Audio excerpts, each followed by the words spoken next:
श्री अद्वैत गदाधर शिवासादि गौर भक्त वृंद।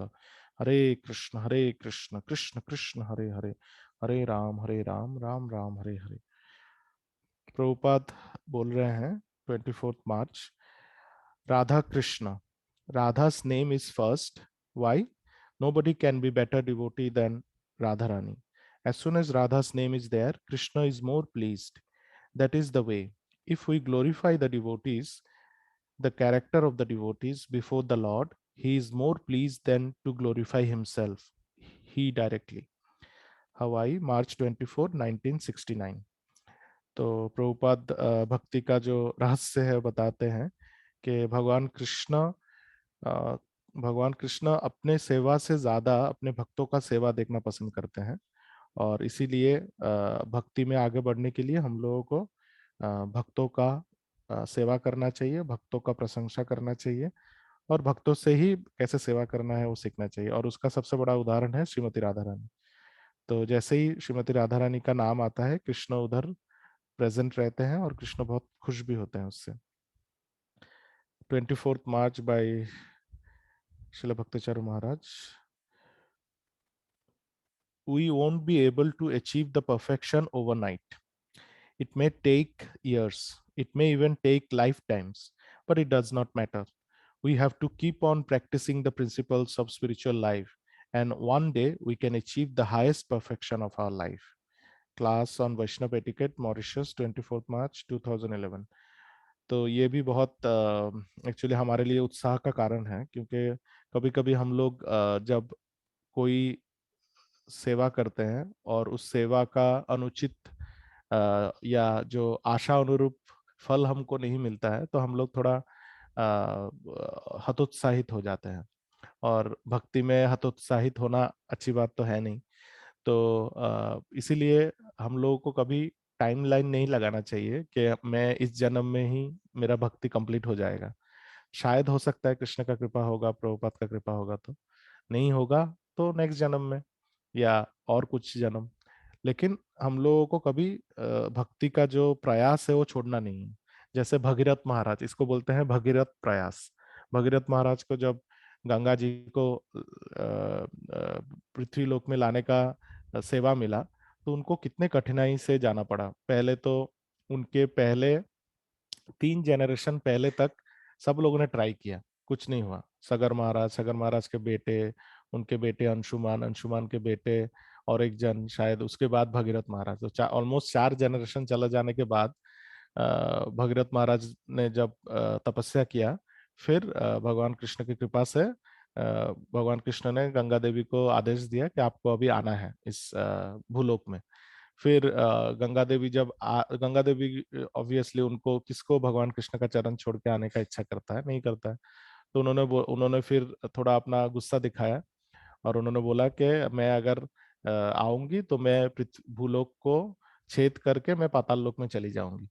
तो इसलिए उनको भूलोक में रखने के लिए किसी एक जन महान वैष्णव चाहिए जो गंगा जी के शक्ति को संभाल पाए अपने अपने भक्ति के शक्ति के द्वारा। तो और ये सेवा किसको करना था? शिव जी को, लॉर्ड शिवा को। तो फिर भगीरथ जी पहले कृष्ण को खुश किए, फिर उसके बाद उन्होंने फिर से लॉर्ड शिवा का तपस्या करना चालू किया, उनको प्रसन्न किया। फिर लॉर्ड शिवा बोला कि ठीक है, भगवान कृष्ण के चरण से जो गंगा देवी आ रही है उनको मैं अपने सिर पे धारण करूंगा। तो वो गंगा देवी आई। फिर गंगा देवी थोड़ा अपना मीन्स उनका थोड़ा गर्व था कि मेरे को शायद लॉर्ड शिवा रोक नहीं पाएंगे। तो उनको एक सबक सिखाने के लिए, क्योंकि वो भी महान वैष्णव है और ऑब्वियसली शिव जी बहुत बड़े वैष्णव है, तो शिव जी ने गंगा जी को एक सबक सिखाने के लिए उन्होंने अपने जटा में उनको बांध लिया, ताकि उनको पता चले कि उनसे भी ज्यादा शक्तिशाली भी हो सकते हैं डिवोटीज। तो फिर गंगा जी को जब उन्होंने बांध लिया, तो भगीरथ महाराज का क्या गलती था? गंगा जी को गर्व हुआ, शिव जी को सबक सिखाना था, गंगा जी को बांध लिया। लेकिन अल्टीमेटली भगीरथ महाराज ने तो गंगा जी को धरती में लाने का सेवा लिया था और कृष्ण ने उनको परमिशन भी दिया, तो उनका क्या गलती था? लेकिन फिर भी वो दुखी नहीं हुए, वो शिव जी से फिर से प्रार्थना किए और बहुत सालों तक। फिर शिव जी जब संतुष्ट हुए, तब उन्होंने अपने जटा से गंगा जी को निकाला। फिर गंगा जी को निकालने के बाद जब वो और सॉरी, बीच में शिव जी के पास आने से पहले भी गंगा जी जब ब्रह्मलोक से नीचे की तरफ आ रही थी, तभी सप्तऋषि लोक में भी गंगा जी को सप्तऋषि ने रोक लिया था। सप्तऋषि लोक में गंगा जी को सप्तऋषि ने बोला कि आपको और नीचे जाने की क्या जरूरत है, आप यहाँ पे रुकिए।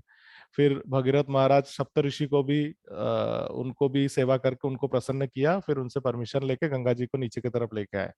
तो पहले कृष्ण को प्रसन्न किया, फिर सप्तऋषि ने जब गंगा जी को आने दिया, तब शिव जी को प्रसन्न किया, फिर शिव जी ने आने दिया गंगा देवी को। फिर तभी भी शांति नहीं है। फिर जब गंगा जी हिमालय से होके नीचे की तरफ आ रही थी, तभी मायापुर में, मीन्स हमारे नवद्वीप में जो जानू द्वीप है, जानू नवद्वीप में 9 आइलैंड है। अंतरद्वीप, रुद्रद्वीप, सीमांत द्वीप, फिर गोद्रुम द्वीप, मोदुद्रुम द्वीप, ऋतुद्वीप, जानू द्वीप, और एक और है ये ऋतुद्वीप, जानू द्वीप, फिर और क्या है, कोलद्वीप, और एक है ओके, अंतरद्वीप, रुद्रद्वीप, फिर गोद्रुम द्वीप, सीमांतो द्वीप, फिर उसके बाद है मोदुद्रुम द्वीप, ऋतुद्वीप, जानू द्वीप, कोलद्वीप, और एक द्वीप मैं मिस कर रहा हूँ, वो है कौन सा द्वीप है वो, रुद्रद्वीप, और ये तो हो गया, हाँ, मध्यद्वीप। तो ये टोटल 9 आइलैंड है। 9 आइलैंड में से जो जानू द्वीप जो है, उस जगह पे जानू मुनि रहते थे, जानू ऋषि। जानू ऋषि बहुत बड़े भक्त हैं, वैष्णव हैं। तो जानू मुनि के आश्रम में वो भगवान का सेवा करते थे। तो जब गंगा जी जानू द्वीप के पास पहुंची, तभी जानू मुनि ने गंगा जी को प्रार्थना किया कि गंगा जी, आप अभी आ तो रही हैं, लेकिन आप थोड़ा संभाल के आइए, क्योंकि मेरा जो आश्रम है वो थोड़ा मेरे आश्रम का जो जमीन है वो थोड़ा निचला हिस्सा है इस द्वीप का। तो आप अगर ज्यादा फोर्स के साथ आएंगी तो फ्लड हो जाएगा, तो आप थोड़ा धीरे धीरे आइए। लेकिन गंगा जी ने तो सुना नहीं, तो गंगा जी एकदम फोर्स के साथ आई जानू द्वीप में, और पूरा जानू द्वीप का उनका आश्रम को डुबा दिया उन्होंने। फिर जानू मुनि को आया थोड़ा गुस्सा। फिर जानू मुनि ने क्या किया, अपने योग शक्ति का प्रयोग करके उन्होंने गंगा जी के पूरे पानी को उन्होंने पी लिया। सोचिए, पूरे गंगा जी जो सालों साल बहती रहती है, उनका उनके अंदर जितना पानी है सबको जानू मुनि ने पी के अपने पेट में समा लिया उन्होंने। फिर भगीरथ महाराज फिर से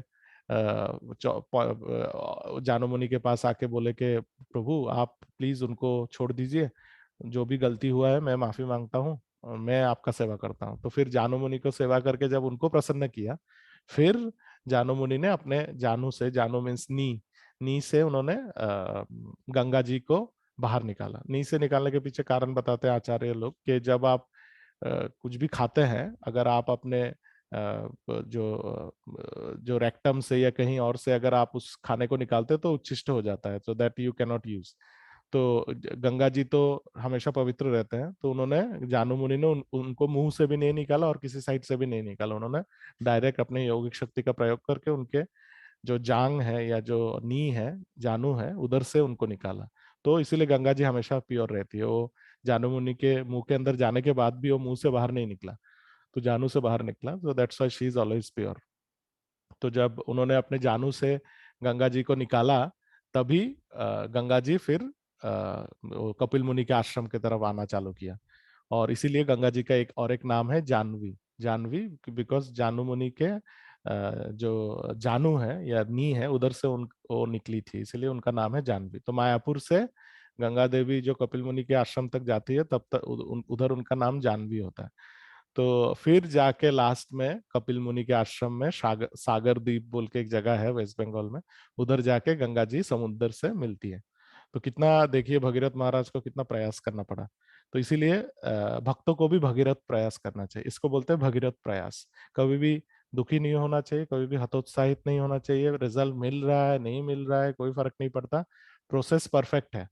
हरे कृष्ण महामंत्र जप करना, प्रभुपाद का ग्रंथ पढ़ना, प्रभुपाद के ग्रंथों का प्रचार करना, और वैष्णवों का सेवा करना, गुरु का सेवा करना, ये जो 4-5 प्रोसेस है, इसमें कोई डिफेक्ट नहीं है। आप करते रहिए करते रहिए करते रहिए, एक ना एक दिन आप गोलोक वृंदावन में पहुंच ही जाएंगे श्रील प्रभुपाद और कृष्ण की कृपा से। तो कभी भी हतोत्साहित होना नहीं चाहिए भक्त को, हमेशा भगवान की कृपा के ऊपर, गुरु की कृपा के ऊपर निर्भरशील रहना चाहिए। 25 मार्च, when the soul leaves this body, then what it is? It has no value, a lump of matter, just like a motor car. So long it is moving, it is worth 1 lakh. And so long it does not move, it is simply lump of iron and copper and something. Who cares for it? It is thrown away. Same thing. The body has no value. It has value so long the soul is there. Delhi March 25, 1976। तो ये भी भौतिक जगत का एक बहुत बड़ा विडंबना है कि ये जो शरीर जिसके पीछे हम लोग इतना मेहनत करते हैं, अगर ये भगवान कृष्ण के सेवा में नहीं लगता है तो इस शरीर का कोई मोल नहीं है।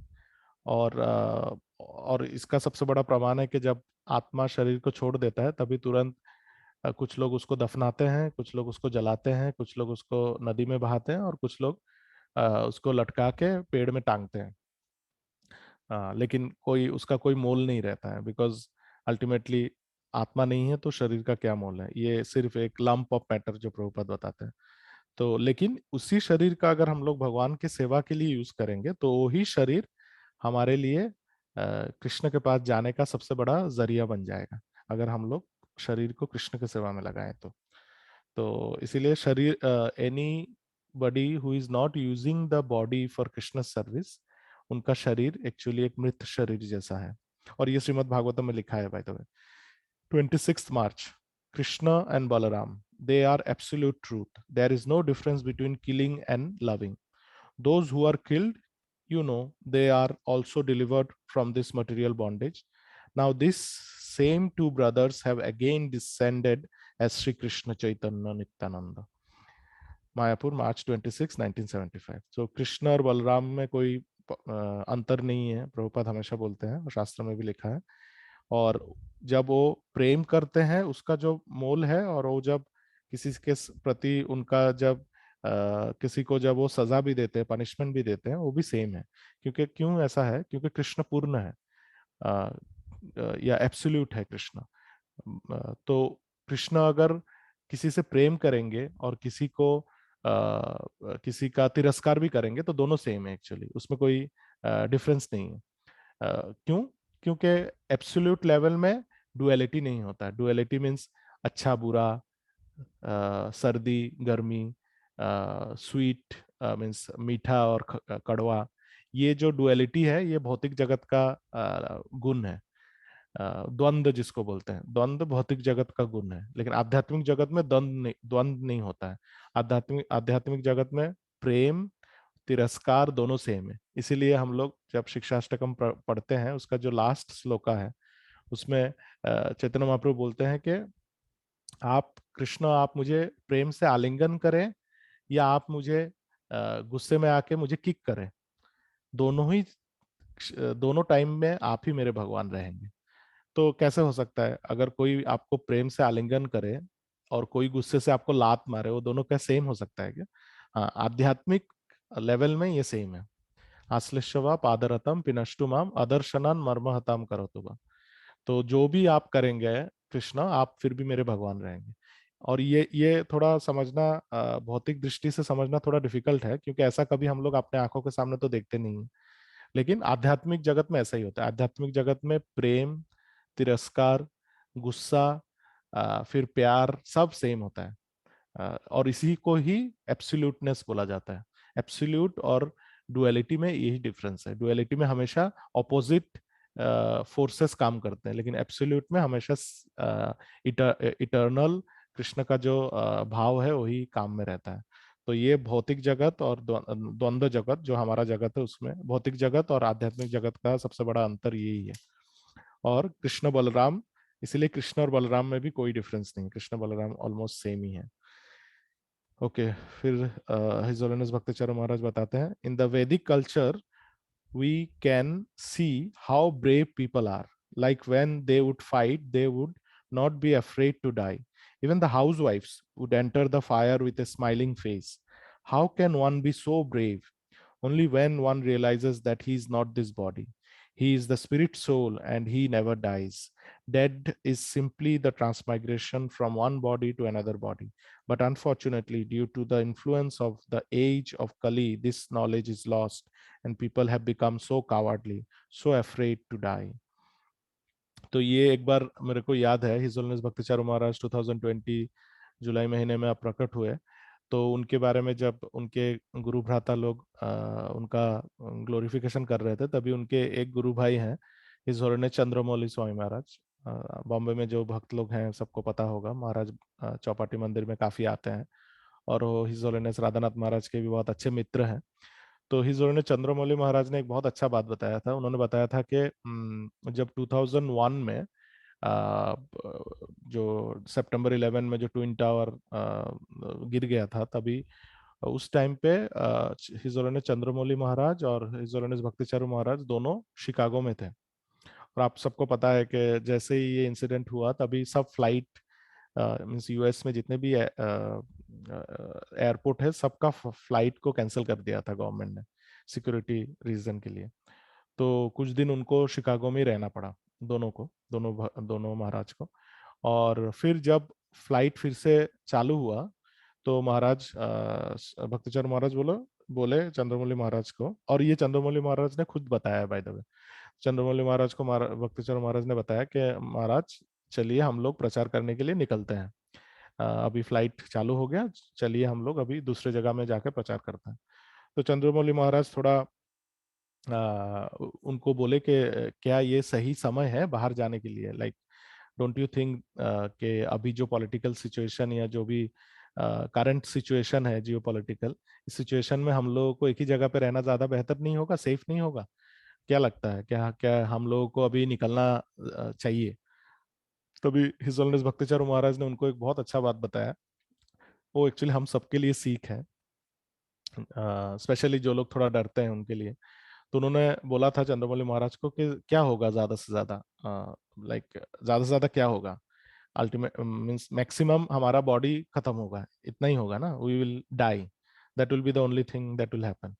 फिर उन्होंने चंद्रमौली महाराज को बताया कि मीन्स हमारे शिल प्रभुपाद और जितने भी गौड़ीय वैष्णव है, उनका ये मानना है कि एक a brave person dies only once, but a coward dies several times.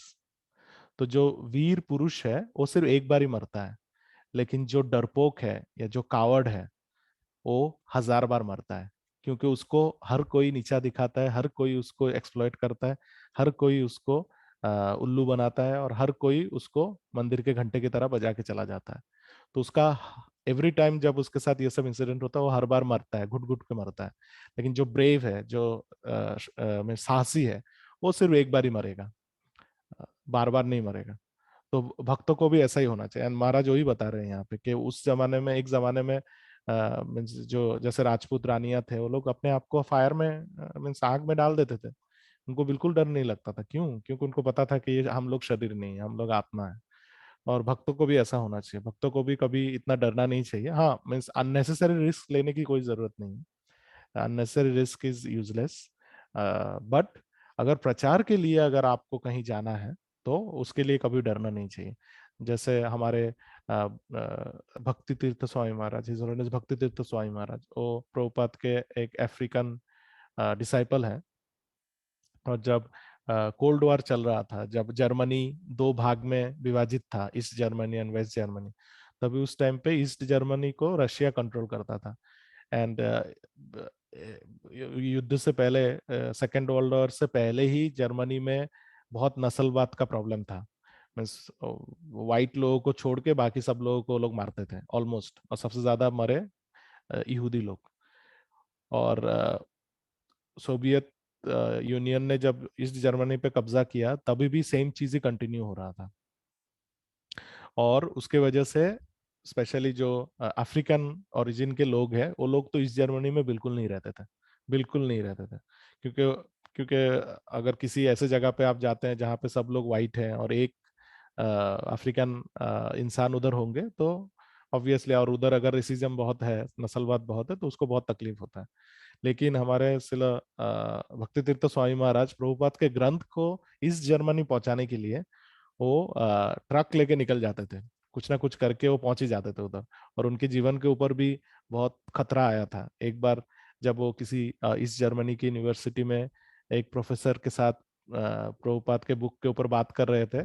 तो एक डिवोटी ने आके महाराज को तुरंत आके बताया कि केजीबी को पता चल गया, केजीबी जो रशिया का सीक्रेट सर्विस है, तो उनको पता चल गया है, वो लोग आपको अरेस्ट करने के लिए आ रहे हैं। और वो लोग अरेस्ट करेंगे मीन्स आप डायरेक्ट, आप मरने के बाद ही आप जेल से बाहर निकलेंगे। तो महाराज को पता चला, और महाराज तुरंत उधर से एक माले के बिल्डिंग से कूद के नीचे गिरे और फिर गाड़ी के नीचे छुप गए। ऐसा भी इंसिडेंट हुआ, महाराज ने अपने आप को मीन्स इन लोगों से बचाने के लिए वो कूद के गाड़ी के नीचे छुप गए। लेकिन फिर भी उन्होंने इस जर्मनी जाना बंद नहीं किया। वो हमेशा प्रभुपाद का बुक लेके और वेस्ट जर्मनी से ईस्ट जर्मनी चले जाते थे। और क्योंकि आपको सबको पता है कि सोवियत यूनियन एक टाइप पे कम्युनिस्ट था, तो कम्युनिस्ट लोग एथिस्ट होते हैं, वो लोग भगवान को मानते नहीं है। और कोई भी स्पिरिचुअल बुक अगर उनके पास पहुंचेगा, किसी के पास पहुंचेगा, तो वो लोग उसको जेल में डालते थे। और बहुत सारे इस्कॉन के डिवोटीज को भी वो लोगों ने जेल में डाला, बहुत सारे लोग जेल में अप्रकट भी हो गए। तो ये फिर भी डिवोटी लोगों ने भक्ति करना नहीं छोड़ा। तो इससे क्या प्रमाण मिलता है कि डिवोटी लोग डरपोक नहीं होते, डिवोटी लोग साहसी होते हैं। साहसी का मतलब ये नहीं है कि आप बेवकूफ हैं, आपको पता रहना चाहिए कि किस जगह पे आपका रिस्क कितना है। साहसी मीन्स ब्रेवरी एंड फुलिशनेस के बीच में एक थिन लाइन होता है। तो हमको फुलिश नहीं होना है, हमको साहसी होना है, डरना नहीं। जैसे प्रभुपाद भी जब कलकत्ता में थे, तभी ऐसा एक न्यूज आया था कि जापानीज लोग कलकत्ता में बमबारी करने वाले हैं, क्योंकि वो लोग ऑलमोस्ट अंडमान निकोबार को वो लोगों ने कब्जा कर लिया था, सिंगापुर को कब्जा कर लिया था। अभी नेक्स्ट जो टारगेट था उनका था कि कलकत्ता में ही बॉम्ब गिराएंगे वो लोग, क्योंकि ब्रिटिश हुकूमत का बहुत बड़ा आर्मी इंस्टॉलमेंट उधर है, अभी भी है एक्चुअली। इंडियन आर्मी का ईस्टर्न विंग का पूरा कमांड कलकत्ता में है। फोर्ट विलियम बोल के एक जगह है, तो वो लोग उधर बमबारी करने वाले थे। और सब लोग कलकत्ता छोड़ के जा रहे थे इधर उधर गाँव में। तो प्रभुपाद के एक गुरु भाई भी हैं, शिला सॉरी शिला भक्ति रक्षक श्रीधर देव गोस्वामी महाराज। उन्होंने प्रभुपाद को बोला कि अभय बाबू, हम लोग जा रहे हैं नवद्वीप, आप भी चलिए हमारे साथ। तो प्रभुपाद बोले नहीं, मैं नहीं जाऊंगा। तो बोले नहीं, यहाँ पे बॉम्ब गिरने वाला है, आप चलिए, जैसे अभी यूक्रेन में बॉम्ब गिर रहा है, आप चलिए यहाँ से। तो प्रभुपाद बोले नहीं नहीं, मैं नहीं जाऊंगा। बॉम्ब जब गिरेगा तो ज्यादा से ज्यादा क्या होगा, मेरा शरीर ही नष्ट होगा। लेकिन अगर मैं हरिनाम करूंगा अभी, और हरिनाम करते करते मेरा शरीर नष्ट होगा, तो मेरा तो सबसे बड़ा फायदा हो जाएगा। तो मैं जाऊंगा नहीं, मैं नगर संकीर्तन करूंगा। ये सब लोग बहुत डरे हुए हैं, कोलकाता के लोग। तो मैं नगर संकीर्तन करूंगा ताकि इनको भी थोड़ा साहस मिले, और मैं भी कीर्तन करूं तो मुझे भी थोड़ा कृष्ण का नाम सुनने का मौका मिले। तो फिर उनका बात सुन के फिर दोनों शिला भक्ति रक्षक श्रीधरदेव गोस्वामी महाराज, शिला प्रभुपाद और उनके जितने भी फॉलोअर हैं, वो लोग सब नगर संकीर्तन करने के लिए निकले। और उनके नगर संकीर्तन का इफेक्ट क्या हुआ कि जापानीज लोगों ने बमबारी किया ही नहीं कलकत्ता के ऊपर। तो लोग सोच सकते हैं कि नहीं, शायद उनका वॉर स्ट्रेटेजी कुछ अलग था। लेकिन अल्टीमेटली जो भक्त, उनको पता है कि किसके वजह से वो बमबारी नहीं हुआ, वो कृष्ण भक्त की कृपा से ही वो होता है। क्योंकि कृष्ण भक्त जहाँ पे है, शुद्ध भक्त, उधर कैसे कृष्ण कुछ क्षति करने की कोशिश करेंगे, कभी नहीं होगा। तो इसीलिए उस टाइम पे कलकत्ता को बचाने के पीछे प्रभुपाद का हरिनाम संकीर्तन संकीर्तन का बहुत बड़ा हाथ था। और इसीलिए भक्तों को कभी भी ज्यादा डरना नहीं चाहिए, कृष्ण की कृपा से सब अच्छा ही रहेगा। ओके, प्रभुपाद बताते हैं 31 March, we take a newspaper and we read what the politician says, so many nonsense things, we waste our time, श्रम एव ही केवलम, we should increase our taste for hearing and chanting about Vishnu Krishna Vrindavan, March 31st। हाँ, तो ये बहुत important है। प्रभुपाद हमेशा बोलते थे कि जैसे माया देवी ने अपना एडवर्टाइजमेंट करने के लिए अलग अलग न्यूज़पेपर, अलग अलग मैगजीन, अलग अलग प्रचार के माध्यम को अपनाया है। तो आप कोई भी modern magazine, modern newspaper, modern journal पढ़ेंगे, उस वो सब माया देवी का रिप्रेजेंटेटिव है। तो प्रभुपाद ने क्या बोला कि हम लोग भी कृष्ण के रिप्रेजेंटेटिव है, तो हम लोग भी माया देवी के कंपटीशन में हम लोग भी अपना प्रचार माध्यम चालू करेंगे।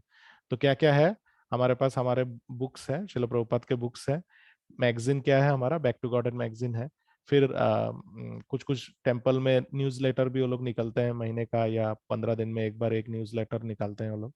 तो ऐसे करके पूरे दुनिया में हम प्रभुपाद ने माया देवी के खिलाफ एक युद्ध चालू किया है। माया देवी के मैगजीन्स है बहुत सारे, लेकिन हमारे पास अभी इस्कॉन का बैक टू गॉड मैगजीन है, इस्कॉन का प्रभुपाद का बुक्स है। तो ये सब हमको इसीलिए ज्यादा प्रचार करना है, क्योंकि हर घर में अगर एक एक प्रभुपाद का बुक पहुंच जाएगा तो कभी ना कभी श्रील प्रभुपाद की कृपा से, कृष्ण की कृपा से सब लोग भक्त बन ही जाएंगे कभी ना कभी। तो इसीलिए हम लोगों को प्रचार करना बहुत जरूरी है।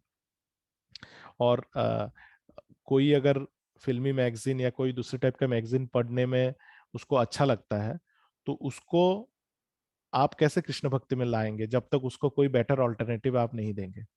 क्योंकि प्रभुपाद जैसे बोलते हैं, वो परम दृष्टवा निवर्तते, भगवत गीता 2nd चैप्टर का श्लोका है कि हायर टेस्ट मिलना चाहिए। जब तक हायर टेस्ट नहीं मिलेगा आपका लोअर टेस्ट जाएगा नहीं।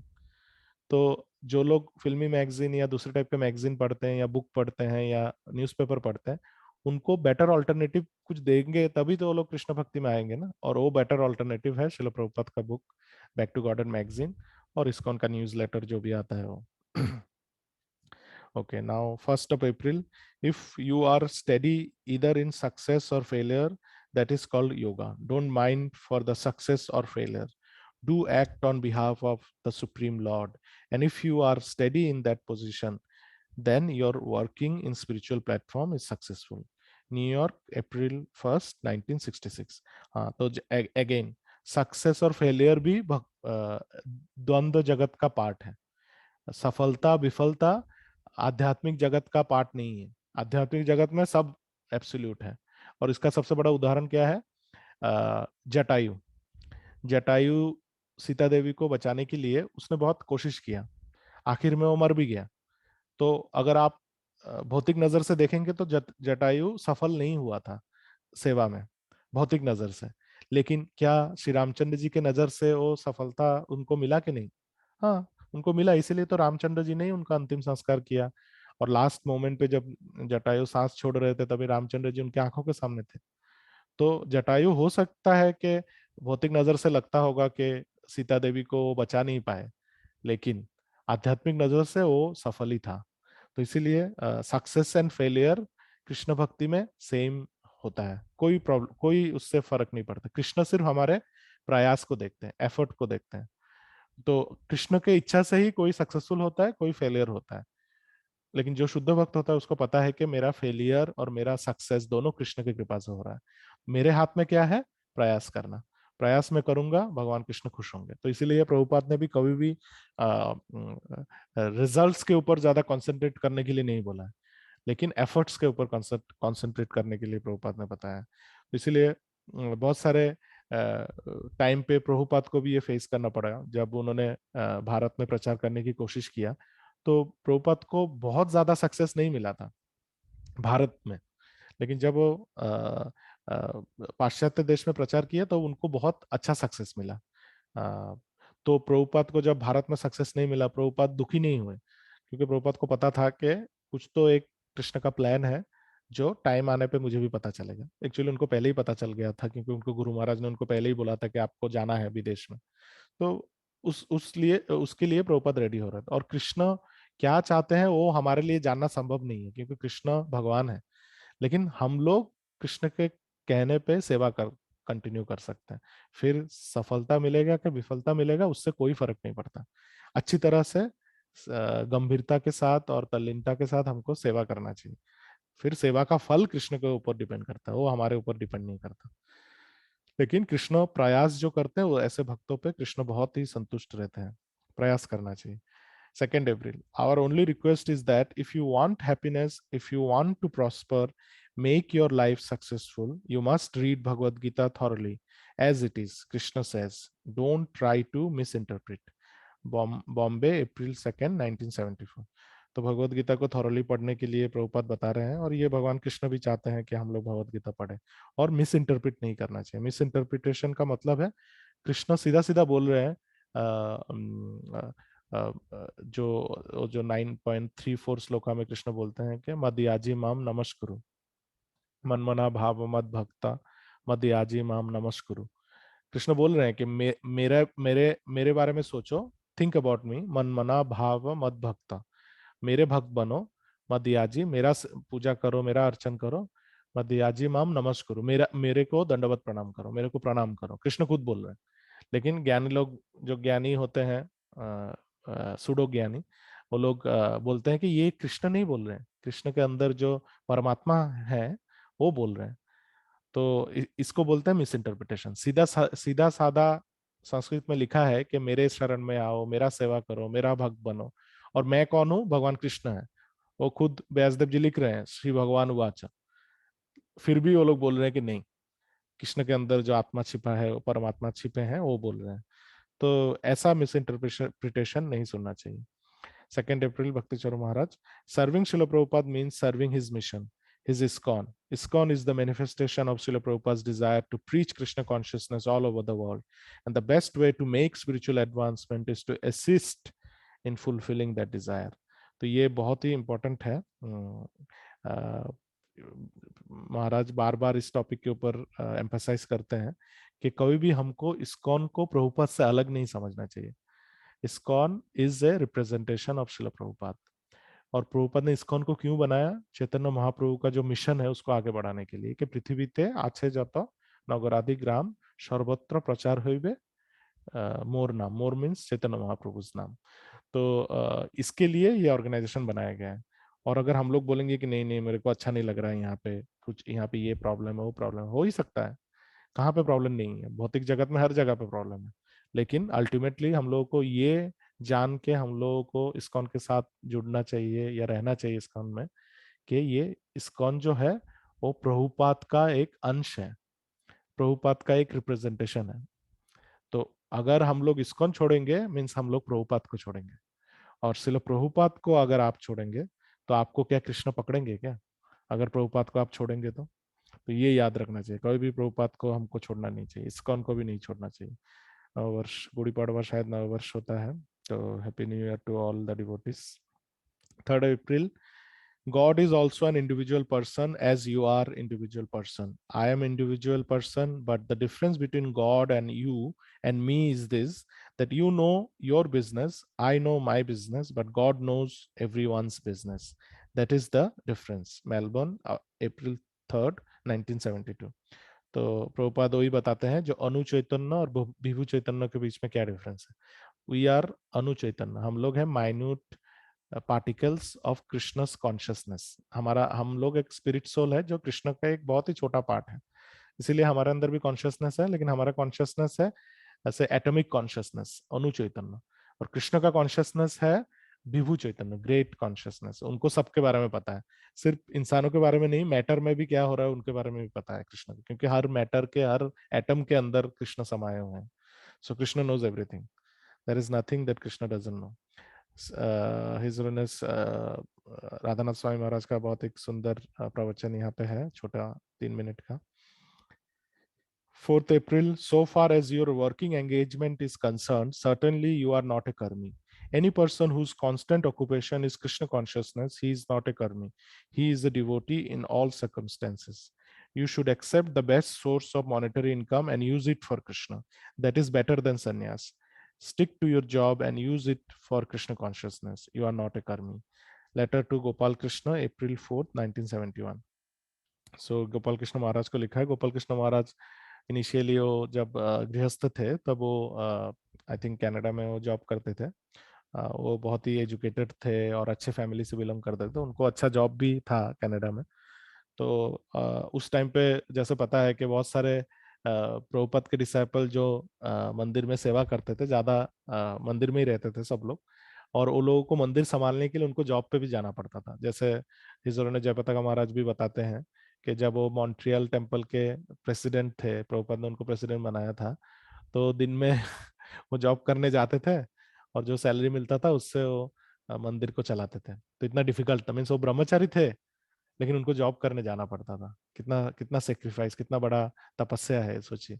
तो गोपाल कृष्ण महाराज भी ऐसे ही थे। सिर्फ गोपाल कृष्ण महाराज नहीं, फिर क्रतु महाराज जो है वो भी कनाडा से है, वो भी इंडियन है बट कनाडा में पढ़ाई लिखाई किया है। तो वो भी जॉब करने जाते थे और जो पैसा मिलता था वो मंदिर को देते थे। तो जॉब करने में कोई हर्ज नहीं है, जॉब करना चाहिए एटलीस्ट 50-55 ईयर्स तक। अगर मौका मिलता है तो करना चाहिए। और अगर करते हैं तो हमेशा ध्यान रखिए कि जॉब का जो रिजल्ट क्या है, सैलरी है रिजल्ट, जॉब या बिजनेस का रिजल्ट इज मनी। वो पैसा जो है, अर्थ जो है, और जो अर्थ जो है वो कृष्ण की सेवा में लगना चाहिए। सिर्फ पैसा कमाएंगे और बैंक में डालेंगे तो भक्ति नहीं है। उसका कुछ पार्ट आपके हैसियत के हिसाब से, आपके कैपेसिटी के हिसाब से कृष्ण को देना चाहिए।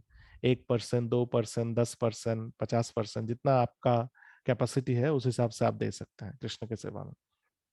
जैसे हमारे प्रभुपाद के डिसाइपल है हिज ग्रेस जयानंद प्रभु, बहुत बड़े वैष्णव, प्रभुपाद ने खुद उनका प्रशंसा किया है। और उनको प्रभुपाद ने बताया कि जब वो प्रकट हुए थे, प्रभुपाद के रहते रहते ही वो प्रकट हुए थे, प्रभुपाद ने बताया कि वो वैकुंठ चले गए। तो जयानंद प्रभु के पूरे जीवन का जो इनकम था, सेविंग्स था, $5,000, वो टैक्सी चला के उन्होंने इनकम किया था। वो प्रभुपाद को उन्होंने एक ही बार में डोनेट कर दिया था। और प्रभुपाद को तभी एक बुक पब्लिश करना था। कौन सा बुक? टीचिंग्स ऑफ लॉर्ड चैतन्य। ये वाला बुक पब्लिश करने के लिए उनको पैसा चाहिए था, लेकिन प्रभुपाद के पास एक पैसा नहीं था। और प्रभुपाद भगवान से मांग रहे थे कि प्रभु, भगवान कृष्ण, ये बुक मुझे पब्लिश करना है लेकिन मेरे पास पैसा नहीं है, कैसे होगा? तो तभी जयानंद प्रभु आए और उन्होंने बोला कि प्रभुपाद, मैं अपना जीवन आपके चरणों में समर्पण करना चाहता हूँ, और मेरे पास थोड़ा लक्ष्मी है, ये भी मैं आपको देना चाहता हूँ। आप ये लक्ष्मी ले लीजिए और मेरे को भी अपने पास रखिए। तो प्रभुपाद ने पूछा कि कितना है इसमें? तो उन्होंने बताया कि $5,000, और उतना ही चाहिए था बुक प्रिंट करने के लिए। तो प्रभुपाद फिर जयानंद प्रभु को उन्होंने धन्यवाद बताया, और कृष्ण को भी उन्होंने धन्यवाद बोला कि उनकी कृपा से ये सब हो रहा है। तो ऐसे हम लोगों को इनकम करने में कोई हर्ज नहीं, इनकम करिए, जितना हो सके करिए, करोड़ों, बिलियंस, मिलियंस ऑफ डॉलर्स करिए, लेकिन कृष्ण की सेवा में लगाइए। कुछ परसेंटेज कृष्ण की सेवा में लगाइए, जितना आपका कैपेसिटी है, तभी उसको भक्ति बोला जाएगा, नहीं तो भक्ति नहीं है, वो सिर्फ पैसा कमाई हो जाएगा फिर। तो इतना था यहाँ पे।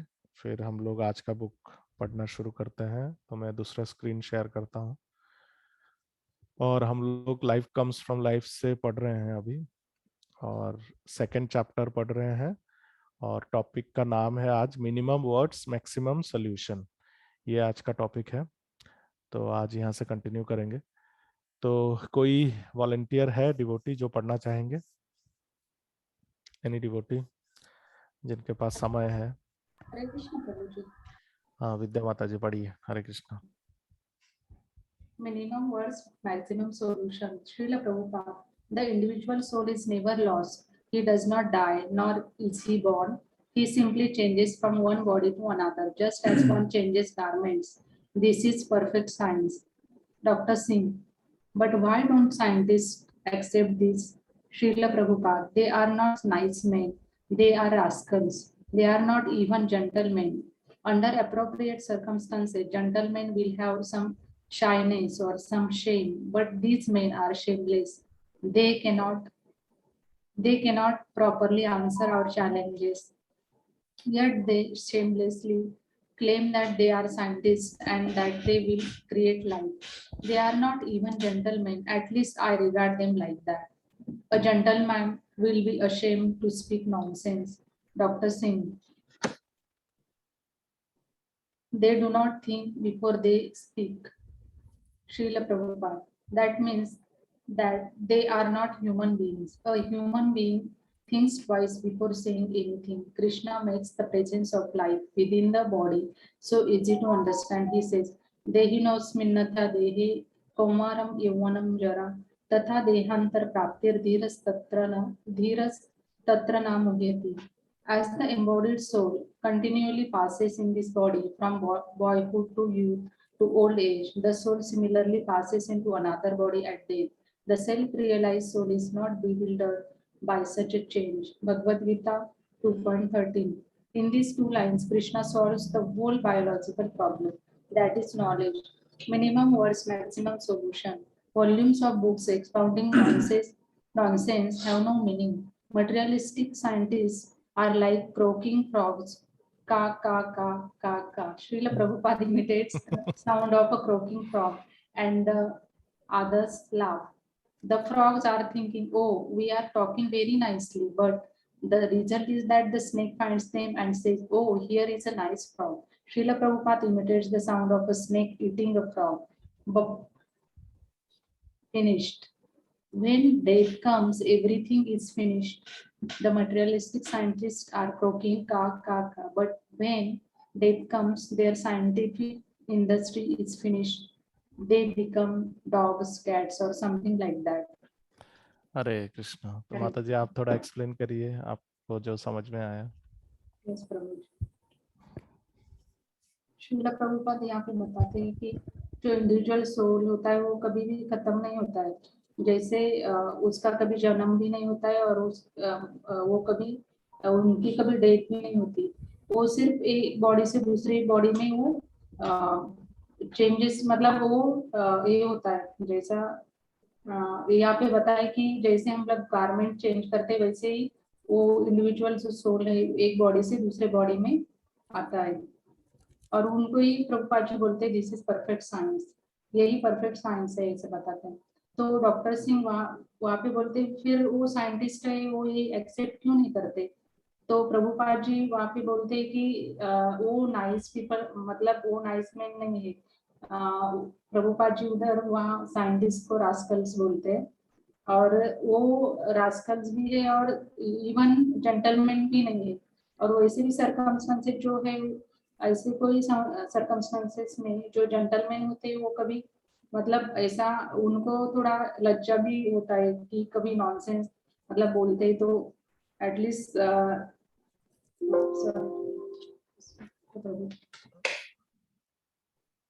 तो प्रभुपाद जी आगे बोलते हैं कि ये जो साइंटिस्ट है वो शेमलेस है और अपने जो चैलेंजेस होते हैं उनको भी वो प्रॉपरली आंसर नहीं करते और वो शेमलेसली क्लेम करते रहते हैं कि हम ही मतलब सब क्रिएट करते हैं। इवन हम लोग वी विल क्रिएट लाइफ मतलब हम लोग लाइफ भी क्रिएट कर सकते हैं। तो प्रभुपाद जी बोलते हैं कि वो जेंटलमैन नहीं है और ऐसा मेरा खुद का मानना है ऐसा बोलते हैं। और वो जेंटलमैन होता है वो बोलने से मतलब जो भी कभी नॉनसेंस बोलता है तो सॉरी यहाँ पे gentleman will be ashamed to speak nonsense मतलब जेंटलमैन ऐसा कोई नॉनसेंस बात नहीं करते ऐसे प्रभुपाद जी बोलते हैं। तो डॉक्टर सिंह बोलते हैं कि वो बोलने से पहले कभी सोचते नहीं। तो श्री प्रभुपाद बोलते हैं कि इसका ही मतलब ये है कि they are not human beings मतलब वो ह्यूमन बीइंग नहीं है। और जो ह्यूमन बीइंग होते हैं वो बोलने से पहले एटलीस्ट 2 बार तो विचार करते हैं।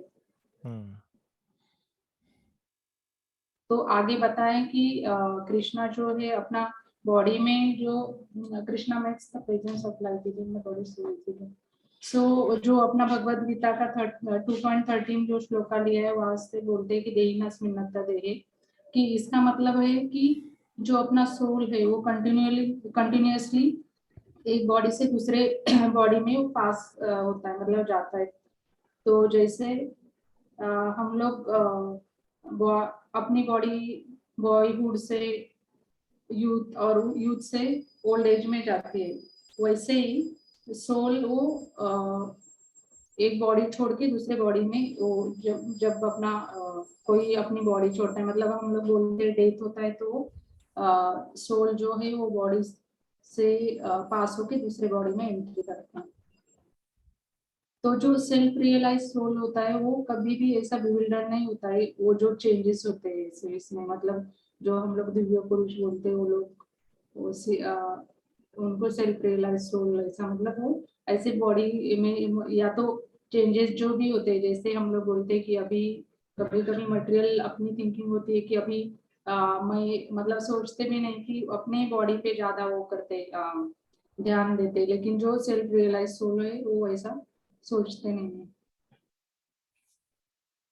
तो यही आगे बताया कि ये जो दो लाइन है वहां पे कृष्णा पूरा बायोलॉजिकल प्रॉब्लम सॉल्व करते हैं उसको ही प्रभुपाद जी बोलते हैं यही नॉलेज है मतलब यही में ज्ञान है। वहां पे बोलते हैं मिनिमम वर्ड्स मैक्सिमम सॉल्यूशन मतलब ये दो लाइन में ही पूरा उन्होंने बायोलॉजिकल प्रॉब्लम सॉल्व किया ऐसा यहाँ पे बताया।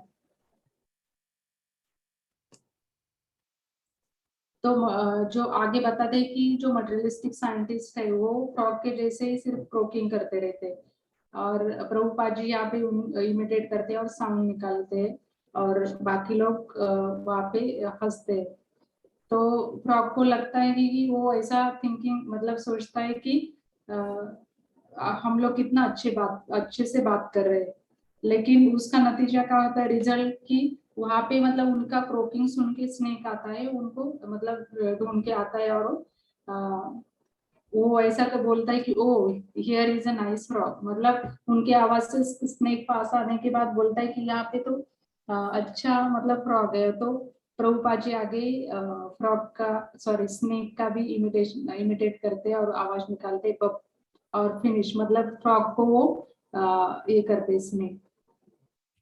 तो आगे बताते हैं when death comes everything is finish, मतलब जब भी डेथ आती है तो पूरा सब खत्म ही हो जाता है। तो मटेरियलिस्टिक साइंटिस्ट का क्रोकिंग जो है वो भी जब भी डेथ आता है तो वो भी पूरा मतलब जो भी उनका इंडस्ट्री और वो जो ये करते हैं वो फिनिश हो जाता है, और बाद में उनका नेक्स्ट लाइफ ऐसा डॉग्स कैट्स और एनी अदर मतलब दूसरा वो योनि में प्रवेश करते हैं। हरे कृष्ण प्रभु। हरे कृष्णा। थैंक यू माता जी, आपने एकदम डिटेल में अच्छी तरह से सब एक्सप्लेन किया, थैंक यू वेरी मच। तो यहाँ पे जो जेंटलमैन का जो डेफिनेशन प्रभुपद दिए हैं, ये हम लोग को याद रखना चाहिए कि जेंटलमैन या भद्र लोग या भद्र, ऐसा बोलते हैं ना जेंटलमैन एंड लेडीज, तो भद्र जो भद्र होते हैं, भद्र मीन्स जिनके अंदर थोड़ा अच्छा कैरेक्टर होता है, वो लोग कभी भी बिना सोच के कुछ बोलते नहीं है। और हम लोगों को भी डे टू डे लाइफ में बोलने से पहले सोचना चाहिए कि ये सही बोल रहे हैं कि गलत बोल रहे हैं, क्योंकि आज कृष्ण ने सोचने के लिए बुद्धि दिया है। अगर हम लोग भी कुत्ते की तरह भौंकेंगे बिना सोच के, तो फिर हम लोग कैसे ह्यूमन बीइंग कैसे हैं। और फिर ह्यूमन बीइंग से हमको जेंटलमैन बनना है, और फिर जेंटलमैन बनने के बाद we can become a devotee. तो भक्त बनने के लिए जेंटलमैन बनना बहुत जरूरी है, जैसे शिल प्रभुपाद। शिल Prabhupada is perfect example of A gentleman. उनके बातों से, उनके चलने के तरीके से, उनके खाने के तरीके से, हर तरीके को आप देखेंगे तो आपको लगेगा कि ये कोई साधारण इंसान तो है नहीं। जैसे हमारे शिल भक्तिचार्य महाराज बताते हैं कि प्रभुपाद के साथ मैं एक साल था, तभी मैंने प्रभुपाद को अच्छी तरह से फॉलो किया, तो मैंने देखा कि प्रभुपाद के हर कार्य में ही एक परफेक्शन है। वो बोल रहे थे कि प्रभुपाद जब खाते थे तो कभी भी उनका उंगली उनके मुंह को टच नहीं करता था।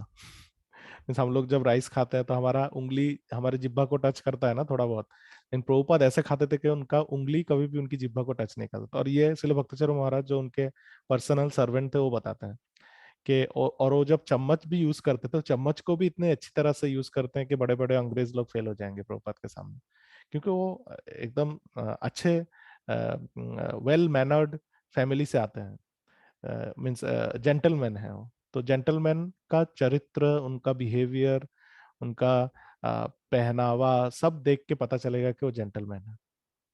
और हर भक्त जेंटलमैन होना चाहिए एक्चुअली, बिकॉज बिना जेंटलमैन बन के या बिना लेडी बन के आप कभी भक्त नहीं बन सकते हैं। भक्तों को हमेशा, इसको बोलते हैं कि ऐसे जेंटलमैन का एग्जैक्ट वर्ड मुझे पता नहीं है, बंगाली में भद्र लोग बोलते हैं, तो भद्र बनना चाहिए। जैसे बलभद्र, बलराम जी के नाम के पीछे भद्र लगा हुआ है। भद्र का मतलब क्या है कि वो बहुत ही मार्जित है, मीन्स वो हमेशा लोगों का सम्मान करते हैं। ऐसा एक कहानी है, जब वृंदावन में श्रीमती राधा रानी चलती है, तो बिकॉज उनका पूरा बॉडी गोल्डन गोल्डन बॉडी है, उनका बॉडी का कॉम्प्लेक्शन गोल्डन है, तो ऐसा शास्त्र में लिखा है कि जब श्रीमती राधा रानी किसी जगह से चल के जाती है तो उनका जो फुटप्रिंट है वो गोल्डन कलर का होता है। मीन्स गोल्डन कलर का नहीं, गोल्डी होता है एक्चुअली। तो जहां से भी गोल्डन फुटप्रिंट दिखाई देता है, उधर ऐसा माना जाता है कि वो श्रीमती राधा रानी उधर से चल के गई है। तो ऐसे कृष्ण को भी पता चलता है कि श्रीमती राधा रानी यहाँ से गई है, और बाकी भक्तों को भी पता चलता है कि श्रीमती राधा रानी यहाँ से गई।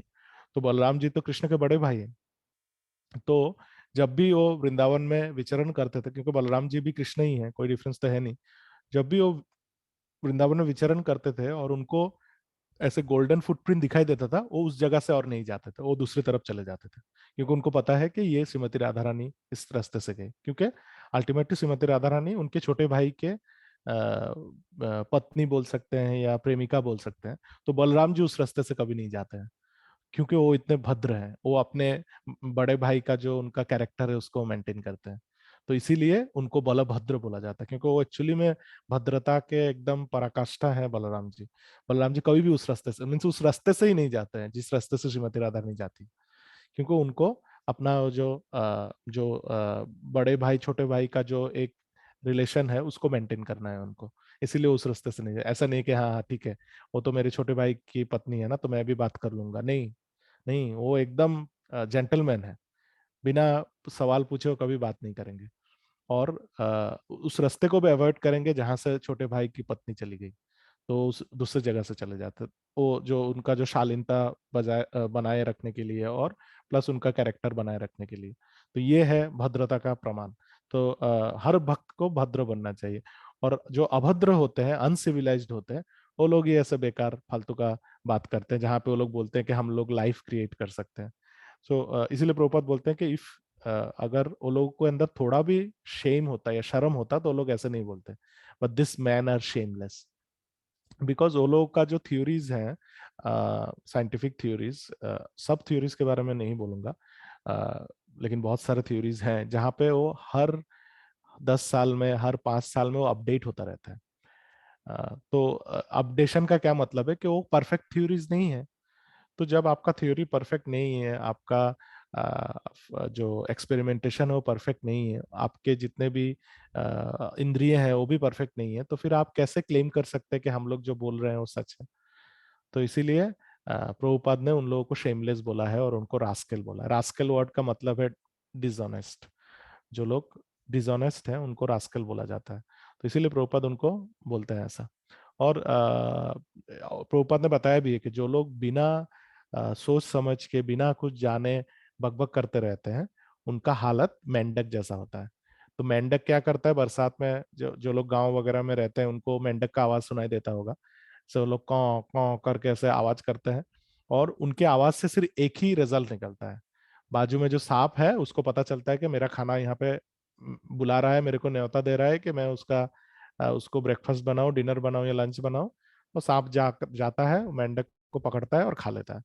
तो इसीलिए जब भी हम लोग बात करेंगे हमको याद रखना चाहिए कि कृष्ण कथा मुंह से निकलना चाहिए या कृष्ण नाम निकलना चाहिए।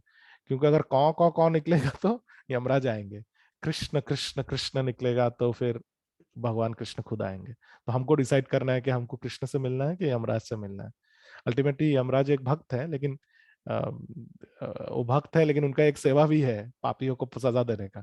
तो इसीलिए बेटर है कि हम लोग हरे कृष्ण महामंत्र ही जप करें या भगवान का कथा करें, नहीं तो हमारा हालत भी मेंढक जैसा हो जाएगा। तो ये प्रभुपाद यहाँ पे बताते हैं।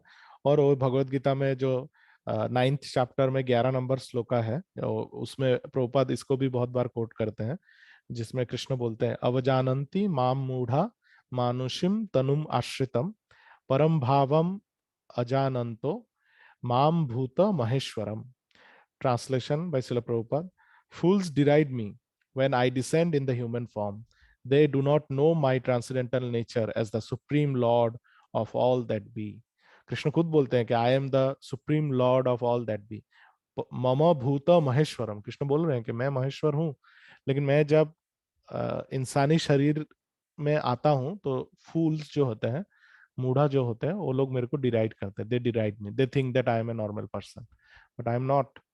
तो भगवत गीता में जो भी लिखा है वो परफेक्ट है, कृष्ण परफेक्ट है, कृष्ण के शुद्ध भक्त भी परफेक्ट है। अगर कोई इम्परफेक्ट है, वो है those people who do not believe in Krishna और हिज डिवोटीज, और उनको फिर प्रभुपद रास्कल या शेमलेस भी बोलते हैं। ओके, तो हमारा सेकंड चैप्टर भी प्रभुपद की कृपा से हुआ है समाप्त। अभी this is the third chapter, the third morning walk, April 28, 1973, recorded on April 28, 1973 in Cheviot Hills Park, Los Angeles. Pronunciation मेरा गलत हो सकता है, मुझे क्षमा करिए।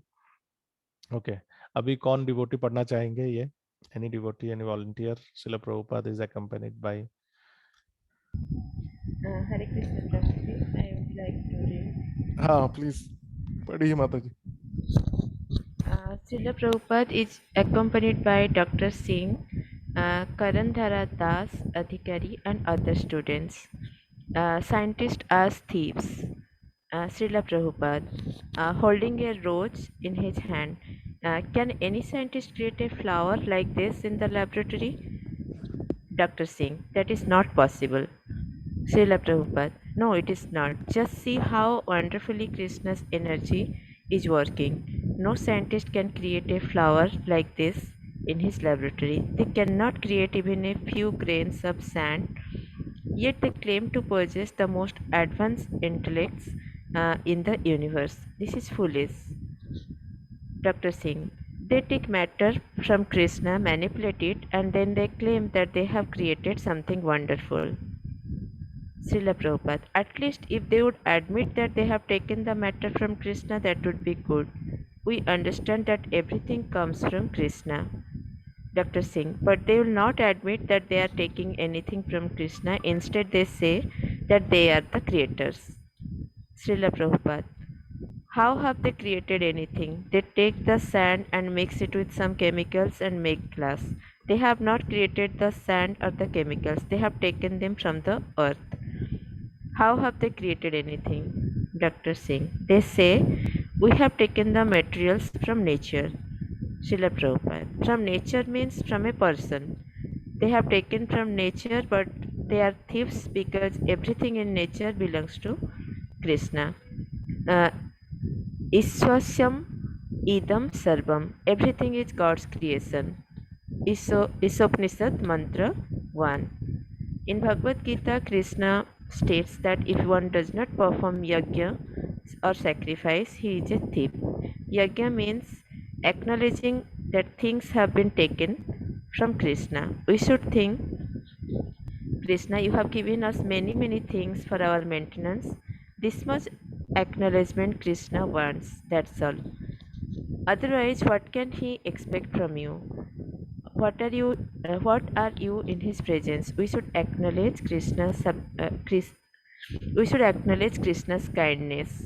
Therefore, before we eat, we offer the food to Krishna and say, Krishna, you have given us this nice food, so first you taste it, then we eat. Krishna is not hungry, yet he can eat the whole world and then again produce it exactly as it was. Exactly as it is. Purnasya purnam adya purnam eva vasishyate. Isopnisad invocation. Krishna is so perfect.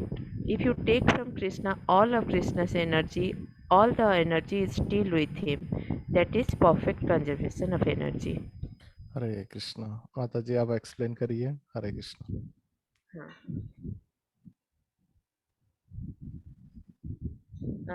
Srila Prabhupada ने यहाँ पे हाथ में एक उन्होंने rose flower लिया है और वो डॉक्टर सिंह से बोल रहे हैं कि क्या साइंटिस्ट ऐसे रोज़ फ्लावर लेबोरेटरी में क्रिएट कर सकते हैं।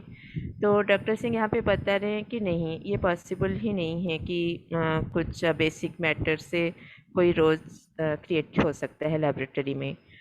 तो यहाँ पे प्रभुपाद अपने कन्वर्सेशन में ये बता रहे हैं कि तो फिर देखो कितना how wonderfully Krishna's energy is working. तो कृष्णा ने कितना वंडरफुली इस यूनिवर्स या फिर वर्ल्ड को क्रिएट किया है, जहाँ पे ऐसे रोजेस या फिर दूसरे जो भी फ्लावर्स हैं, तो ये सब उनकी एनर्जी से क्रिएट हुआ है, ना कि किसी साइंटिस्ट ने कोई बेसिक मैटर से इसको क्रिएट किया है। तो अगर साइंटिस्ट क्लेम करते हैं कि वो लोग ऐसा कुछ क्रिएट कर सकते हैं, देन तो वो लोग मूर्ख है। तो डॉक्टर सिंह यहाँ पे बोल रहे हैं कि तो उन लोगों ने क्या किया है, ये जो बेसिक मैटर उन्होंने कृष्णा से लिया है उसको मैनिपुलेट किया है और उससे कुछ क्रिएट करके वो लोग बता रहे हैं कि उन लोगों ने कुछ वंडरफुल क्रिएट कर दिया है। तो प्रभुपाद बता रहे हैं कि अगर उन लोगों ने लिया है तो एटलीस्ट इस बात को एडमिट कर लेना चाहिए कि उन्होंने नेचर से या फिर कृष्ण से कुछ लिया है और उससे उन्होंने कुछ बनाया है, पर वो लोग इसको एडमिट नहीं करते हैं और वो लोग बोल रहे हैं कि वही लोग ही क्रिएटर है। The scientists are claiming that they are the creators, but actually देखा जाए तो उन लोगों ने ऐसा कुछ भी क्रिएट नहीं किया है। अगर उन लोगों ने ग्लास बनाया है सैंड में कुछ केमिकल मिक्स करके, तो बेसिक मटेरियल तो उन्होंने नेचर से लिया है, जो कृष्णा का ही क्रिएशन है। तो फिर वो लोग कैसे क्लेम कर सकते हैं कि ये सब उन लोगों ने बनाया है? डॉक्टर सिंह वो बोल रहे हैं कि तो वो लोग क्लेम कर रहे हैं कि तो मटेरियल्स तो उन लोगों ने नेचर से लिया है, कृष्णा से नहीं लिया है। बट उन लोगों को इसका नॉलेज नहीं है कि जो नेचर है वो कृष्णा का ही एनर्जी है। तो इसका अवेयरनेस भी उनको नहीं है, और यही उनको एक थीव या चोर का जो स्टेटस है वही दिलाता है, क्योंकि वो लोग गॉड का जो क्रिएशन है उसको एक्नॉलेज नहीं कर रहे हैं। ईशोपनिषद का जो मंत्र 1 है उसमें लिखा है कि ईश्ववश्यम इदम सर्वम, एवरीथिंग इज गॉड्स क्रिएशन। पर इसका जो नॉलेज है वो नहीं है साइंटिस्ट को, तो इसलिए उनको लगता है कि जो भी उन लोगों ने नेचर से लिया है उसको मैनिपुलेट करके बनाया है, तो वो उन लोगों का ही क्रिएशन है। कृष्णा भगवत गीता में बताते हैं कि जब तक कोई सैक्रिफाइस या यज्ञ नहीं करता है, यज्ञ का मतलब होता है कि ये एक्नॉलेज करना कि हम लोगों ने कृष्ण से कुछ लिया है। तो क्योंकि कृष्ण ने हमको मेंटेनेंस, हमारी इस जो भौतिक जो संसार है इसमें कृष्ण ने हमको मेंटेनेंस के लिए बहुत कुछ दिया है। इसके लिए कुछ भी यूज़ करने से पहले हमको उसका एक्नॉलेजमेंट होना चाहिए कि जो भी है वो सब आपका है और हम लोग उसको यूज़ कर रहे हैं। फॉर एग्जांपल, जब हम लोग प्रसादम बनाते हैं हम अपने लिए, सबसे पहले हम लोग वो भोग को पहले प्रसादम की तरह ऑफर करते हैं और फिर उसको टेस्ट करते हैं। हम लोग बोलते हैं कि कृष्णा ये सब आपका दिया हुआ है, तो पहले आप टेस्ट कीजिए फिर हम लोग खाएंगे। कृष्णा हंग्री नहीं है, क्योंकि वो जो पूरा ये भौतिक जो द होल ये जो भौतिक क्रिएशन है इसको पूरी तरह से निगल सकते हैं और एकदम और पूरी तरह से उसको क्रिएट कर सकते हैं। इस उपनिषद के इन्वोकेशन में ये बताया गया है, पूर्णस्य पूर्णम आदाय पूर्णम एव वशिष्यते। अगर हम लोग कृष्ण से सब कुछ सारे एनर्जी भी ले लिया जाए तो वो वैसे ही पूर्ण रहते हैं। तो everything is taken from Krishna, उसके बाद भी वो पूरी तरह पूर्ण ही रहते हैं। तो इसी को ही परफेक्ट कंजर्वेशन ऑफ एनर्जी बोला जाता है। इसका हिंदी मुझे नहीं आता है प्रभु जी, कंजर्वेशन ऑफ एनर्जी। मुझे भी नहीं नहीं, तो मुझे भी ठीक से पता नहीं है। शक्ति का क्या बोलेंगे? कंजर्वेशन, संरक्षण, मुझे संरक्षण। संरक्षण, हाँ संरक्षण, करेक्ट। तो और आप और कुछ बताना चाहती हैं माता जी?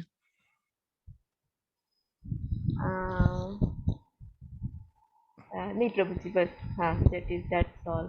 Okay, thank you, thank you. आपने बहुत अच्छी तरह से डिटेल में एक्सप्लेन किया है, so very very good, thank you.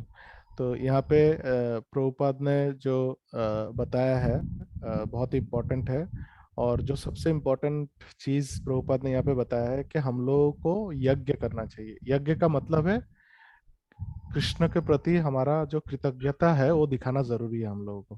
Prabhupada ने एक जगह पे कमेंट भी किया था कि यहाँ पे भी प्रभुपाद ने लिखा कि what are you in presence of Krishna. Krishna के सामने हम लोग क्या हैं, क्या औकात है हमारा कृष्ण के सामने। सोचिए, जब गोलोका चार्ट हम लोग एक्सप्लेन कर रहे थे, उस गोलोका चार्ट में जो भारतवर्ष है वो पूरा अर्थ प्लेनेट है, जो एक्चुअली पूरे ब्रह्मांड का एक बहुत ही छोटा पार्ट है, क्योंकि भारतवर्ष के ऊपर और 9 वर्ष है, और 8 वर्ष है, टोटल 9 वर्षास आर देयर, ठीक है। और उस भारतवर्ष जो पृथ्वी है उसके अंदर हम लोग एक देश में, जिसको भारत खंड बोला जाता है, उसके अंदर एक छोटे से शहर में, एक छोटे से घर में हम लोग रहते हैं। तो कृष्ण के सामने, कृष्ण अगर ऊपर से देखेंगे तो क्या है हम लोग कृष्ण के सामने? कुछ भी नहीं। लेकिन फिर भी तो हम लोग कृष्ण को दे सकते हैं क्या? कुछ कुछ भी नहीं दे सकते कृष्ण को। लेकिन प्रभुपाद ने बताया कि लेकिन कम से कम भगवान के सामने खड़े होके या झुक के अगर हाथ जोड़ के हम लोग बोलेंगे कि कृष्ण, आपको देने के लिए मेरे पास कुछ भी नहीं है, लेकिन जो भी मेरे पास है वो सब आपका ही है, तो मैं कृतज्ञ हूं आपके चरण में। तो ये, दैट इज यज्ञ, दैट इज एक्नॉलेजमेंट। और एक्नॉलेज जो करता है वो जेंटलमैन होता है। क्योंकि सोचिए कि आपको किसी ने लाइफ में हेल्प किया है, और हेल्प करने के बाद आप सक्सेसफुल हुए आपके लाइफ में, करियर में, जीवन में आप सफल हुए। लेकिन सफल होने के बाद आप उस आदमी को या उस इंसान को आपने कुछ तो हेल्प किया नहीं, ऊपर से उसको एक्नॉलेज भी नहीं किया, तो आपको क्या बोला जाएगा? उसके लिए जो वर्ड यूज होता है उसको बोलते हैं अकृतज्ञ, उर्दू में बोलते हैं नमक हराम। ठीक है? तो ये नमक हराम लोग कभी भी अच्छे भक्त नहीं बनेंगे। भक्त बनने के लिए पहले कृतज्ञ बनना चाहिए। कृतज्ञ कि हाँ, भगवान आपने ही दिया है, आपके कृपा से ही हुआ है। तो कभी भी आप बहुत सारे आपके स्कूल कॉलेज या कहीं पे भी कुछ प्रोग्राम होता है, अवार्ड देते हैं, तो जो लोगों को अवार्ड मिलता है, कभी आप सुनेंगे बहुत कम लोग होते हैं जो लोग बोलते हैं कि I I would like to thank God first. शायद लास्ट में वो लोग भगवान का नाम लेंगे, लेकिन फर्स्ट कोई भगवान का नाम नहीं लेते, और नॉर्मली भगवान का नाम कोई लेता ही नहीं। बोलेंगे I would like to thank my parents, my teachers, my so and all that, and ultimately I thank myself because I have done it. लेकिन कृष्ण को कोई नहीं ग्लोरीफाई करता, कृष्ण के बारे में कोई नहीं बोलता। तो ये एक बहुत बड़ा प्रॉब्लम है। कृतज्ञ होने से ही कृष्ण भक्ति मिलेगा। तो और जब आप कृतज्ञ होंगे, तब आपका जो असंतुष्टि है किसी भी चीज के प्रति, क्या मैंने ये मांगा था लेकिन मुझे मिला नहीं, तो ये जो असंतोष जो है ये भी आपका चला जाएगा। बिकॉज असंतोष आता है अनग्रेटफुलनेस में। जैसे आपके सोचिए कि आपके पिता एक मिडिल क्लास जॉब करते हैं, या एक मिडिल क्लास पर्सन है, और उनका जितना कैपेसिटी है उसके हिसाब से वो हमको दे रहे हैं जितना हो सके। लेकिन मेरे को चाहिए कि मेरे को मेरा एक दोस्त है जो मीन्स हायर इकोनॉमिकल स्टेटस से आता है, और उसके पास बहुत कुछ है जो मेरे पास नहीं है। और मैं मेरे पिता को हमेशा चिल्लाता रहता हूँ और हमेशा बोलता रहता हूँ कि पिताजी देखिए मेरे दोस्त के पास कितना कुछ है, आप मेरे को कुछ क्यों नहीं देते, कैसे पिता हैं आप? तो ये एक्नॉलेज, ये ग्रेटफुलनेस नहीं है, ये है अकृतज्ञता। पहले तो पिता ने आपको जीवन दिया है, आपको खाना पीना खिला के बड़ा आदमी बनाया है कि आप ये सब बकवास कर सकते हैं उनके सामने। फिर आप बोलते हैं कि पिताजी आपने मेरे लिए किया क्या है? So this is ungratefulness. और जब आप अनग्रेटफुल रहेंगे, आप आ, आप कंटेंट नहीं होंगे, कभी भी आपके मन में संतुष्टि नहीं आएगा, क्योंकि सेटिस्फेक्शन कम्स फ्रॉम ग्रेटफुलनेस। कैसे होगा कि मेरे को ये चाहिए था लेकिन मेरे को मिला नहीं, लेकिन कम से कम मैं जिंदा तो हूँ कृष्ण की कृपा से। सो जो भी ये चीज आपके पास है उसके लिए आप कृष्ण को थैंक यू बोलेंगे। सो दैट इज रियल सेटिस्फेक्शन। जो नहीं है उसके लिए क्या जरूरी है? वो नहीं है, अच्छा है, कृष्ण की कृपा से नहीं है, लेकिन जो है मेरे पास, मेरा शरीर, मेरे फैमिली, मेरा बुद्धि, मेरा जो भी है मेरे पास, वो सब कृष्ण की कृपा से है। So that's why I am grateful. So मुझे कोई फर्क नहीं पड़ता मेरे पास अभी ये चीज नहीं है, वो चीज नहीं है, ज्यादा पैसा नहीं है, जो है पैसा उसके लिए मैं कृष्ण के लिए, कृष्ण के पास मैं कृतज्ञ हूँ। सो कृतज्ञ होना कृष्ण भक्ति का फर्स्ट स्टेप है। और ये जो यज्ञ है, यज्ञ is nothing but acknowledging what you have. तो जो भगवान को भोग लगाते, कितना अच्छी तरह से प्रभुपाद ने यहाँ पे एक्सप्लेन किया, ये हम लोग को हमेशा याद रखना चाहिए कि भगवान को जब हम लोग भोग लगाते हैं, इस भाव से भोग लगाते हैं कि कृष्णा आपने ही मुझे दिया है, आपने ही कुक किया है, मैंने कुक नहीं किया है, आपने, श्रीमती राधा रानी ने कुक किया है, सब इंग्रेडिएंट्स भी आपने दिया है, कुकिंग भी आपने किया है। वो आग जो है, फायर, बिना फायर का कोई कुक होता नहीं है, वो फायर भी आप ही हैं। Everything is Krishna. वो कुकटॉप आप है, वेसल आप है, इंग्रेडिएंट्स आप है, फायर भी आप है, और मेरा हाथ जो चल रहा है वो भी आपका है। तो सब कुछ आपका है, आपने कृपा करके मुझे दिया है, तो इसीलिए मैं नहीं पहले टेस्ट करूंगा, भगवान पहले आप टेस्ट करिए। सो प्रभुपाद बोलते हैं कि अगर एक बच्चे को कोई चॉकलेट गिफ्ट करता है, कोई मिठाई गिफ्ट करता है, और वो बच्चा खाने से पहले अगर अपने पिता को पहले ऑफर करता है कि पिताजी आपने मुझे दिया है, या उनके पिता ने ही खरीद के उनको दिया होगा एक एक स्वीट का डब्बा, एक चॉकलेट का डब्बा, और वो बच्चा खाने से पहले अगर बोलेगा कि पिताजी आपने मुझे दिया है, तो पहला पहला बाइट आप लीजिए, तो उससे पिताजी को बहुत अच्छा लगता है, उससे माता पिता को बहुत अच्छा लगता है कि चलो मेरा बच्चा समझदार है, कम से कम वो मुझे एक्नॉलेज तो कर रहा है। और इसमें माता पिता का कोई प्रॉफिट नहीं हो रहा है, माता पिता को कुछ बहुत कुछ मिल नहीं रहा है, क्योंकि जो एक डब्बा चॉकलेट खरीद सकता है वो तो अपने लिए भी खरीद सकता है ना। लेकिन वो जो छोटा सा पीस जो माता पिता को मिलता है बच्चे की तरफ से, उससे माता पिता को पता चलता है कि मेरा बेटा समझदार है या मेरा बच्चा समझदार है। So that Krishna wants from us, and that is the process of भक्ति। और एक चीज जो यहाँ पे प्रभुपाद बताते हैं कि केमिकल और ये सब मिला के कृष्ण, ये तो माता जी ने ऑलरेडी बता दिया है। एक और एक चीज मेरे ध्यान में था जो अभी मेरे ध्यान में नहीं है, ठीक है, मेरे को अगर याद आएगा तो मैं बताऊंगा। तो हम लोगों को हमेशा भगवान कृष्ण के प्रति ग्रेटफुल रहना चाहिए, कृतज्ञ रहना चाहिए, क्योंकि जब जो हृदय कृतज्ञ रहता है वो हृदय humble means that is a sign of humility. जब आप कृतज्ञ हैं दैट मीन्स आप हम्बल हैं। जब आप अकृतज्ञ हैं दैट मीन्स आप एरोगेंट हैं। अकृतज्ञ लोग एरोगेंट होते हैं। एरोगेंट या जो बहुत ही ज्यादा घमंडी होते हैं, अकृतज्ञ लोग। और जो लोग कृतज्ञ होते हैं वो लोग हमेशा नतमस्तक रहते हैं कि भगवान आपकी कृपा से ही हुआ।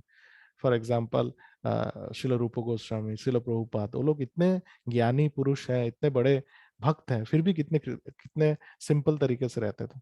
तो इसीलिए हम लोगों को हमेशा कृतज्ञ रहना चाहिए, हम्बल रहना चाहिए। यही प्रभुपाद यहाँ पे बताते हैं। Okay, now next.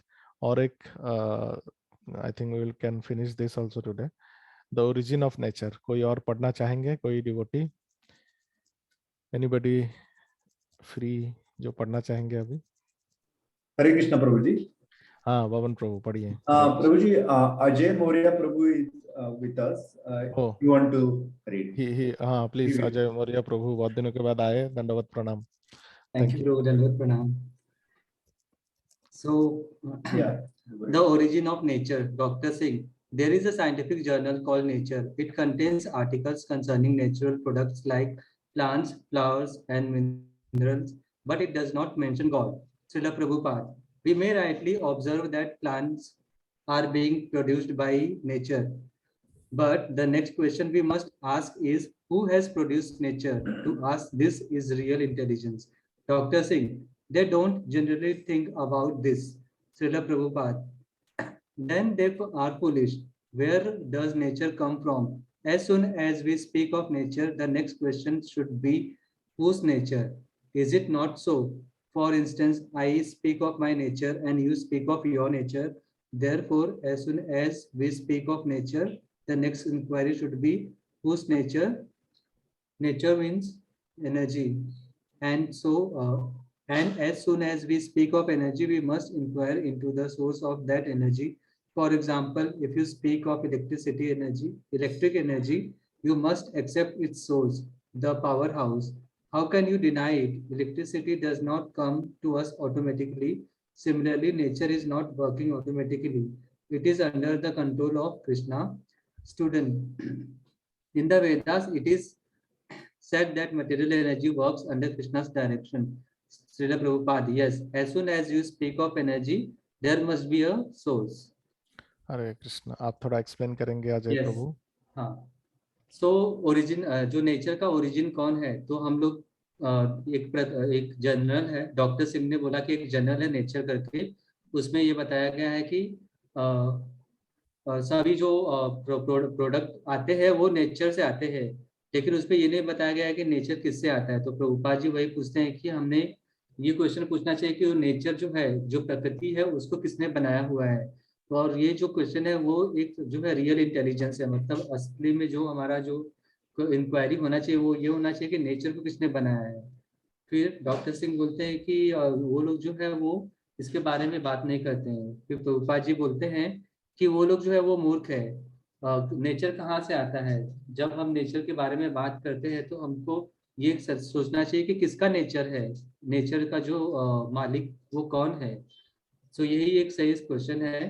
अगर मैं अपने नेचर के बारे में बात कर रहा हूँ और आपके नेचर के बारे में बात कर रहा हूँ, तो जैसे ही हमें बात करना चालू करते हैं तो नेक्स्ट क्वेश्चन होता है कि किसका नेचर है। तो ये जो है मेन क्वेश्चन है, रियल इंटेलिजेंस है कि हमें ये पूछना चाहिए कि किसका नेचर है। So nature means energy. So nature का मीनिंग है एनर्जी, जो शक्ति है वो किससे आती है। तो जब भी हम शक्ति की बात करते हैं तो उसका जो सोर्स है उसके बारे में हमें इंक्वायर करना चाहिए। फॉर एग्जांपल अगर हम इलेक्ट्रिसिटी की बात करते हैं तो उसका एक सोर्स होता है पावर हाउस। सेम तरह से अगर इलेक्ट्रिसिटी पावर हाउस से नहीं आता है तो कहाँ से आता है? उसी तरह जो नेचर है वो किससे आता है? वो जो है वो कृष्णा से आता है, जो कि कृष्णा उनके कंट्रोलर है, नेचर के कंट्रोलर है।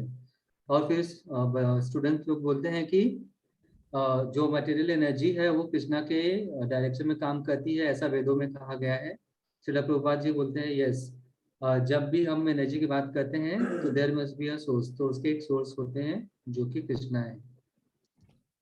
Hare Krishna. Thank you Ajay Prabhu. Thank you.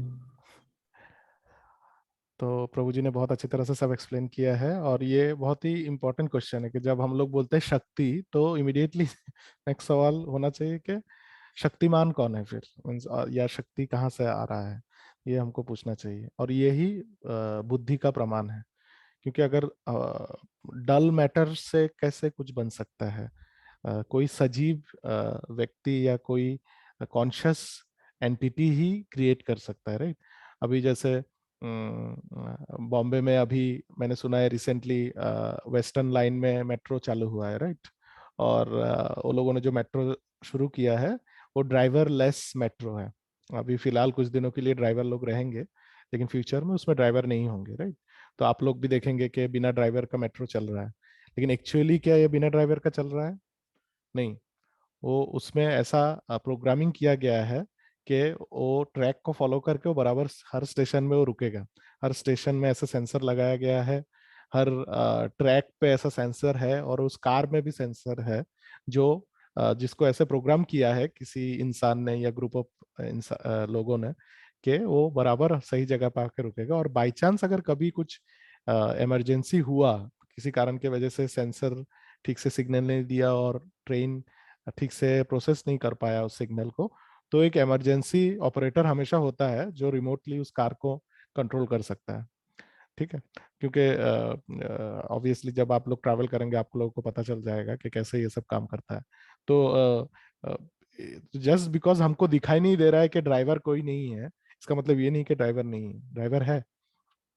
सृष्टि कैसे हुआ है ये हमको दिखाई नहीं देता है, लेकिन इसका मतलब ये नहीं सृष्टि नहीं हुआ है, कृष्ण ने किया है, और उसका प्रमाण शास्त्र में है। अच्छा, जो मैं बोलना चाहता था, जो मेरे ध्यान से निकल गया था, वो ये था कि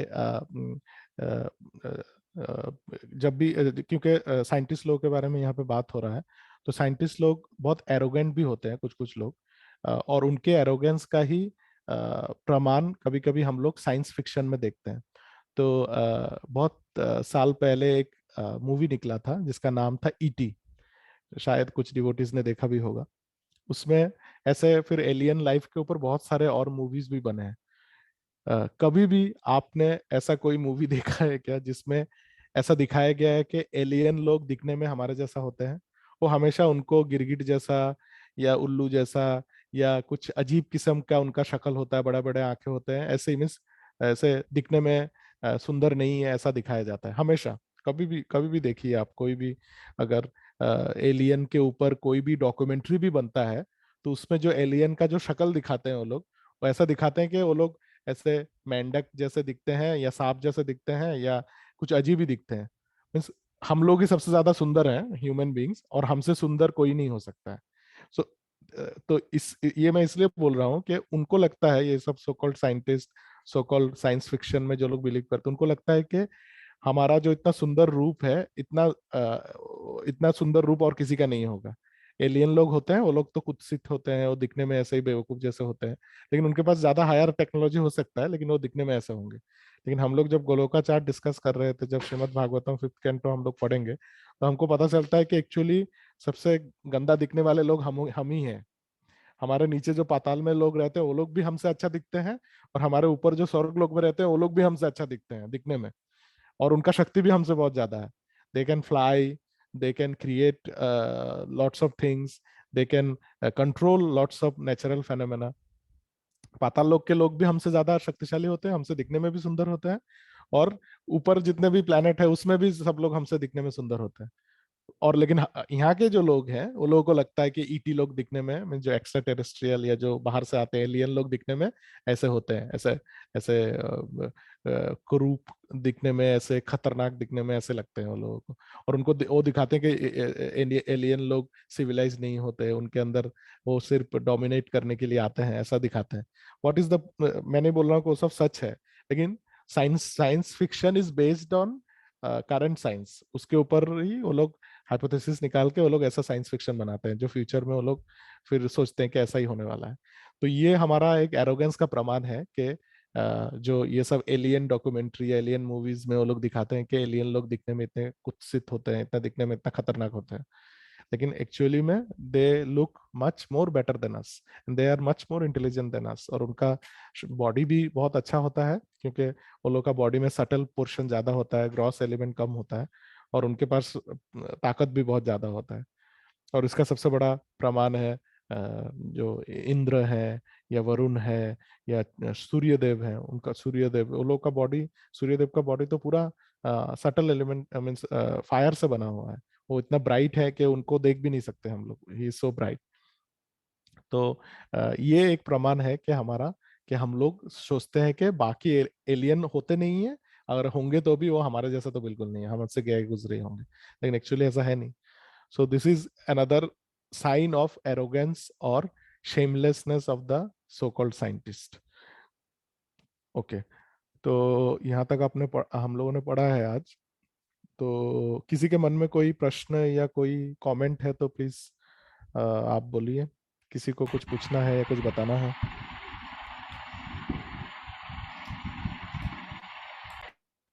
हाँ, कोई पूछना चाहता है, कुछ बोलना चाहते हैं, एनीबॉडी? यस प्रभु जी, मुझे कुछ शेयर करना था। हाँ बोलिए माता जी।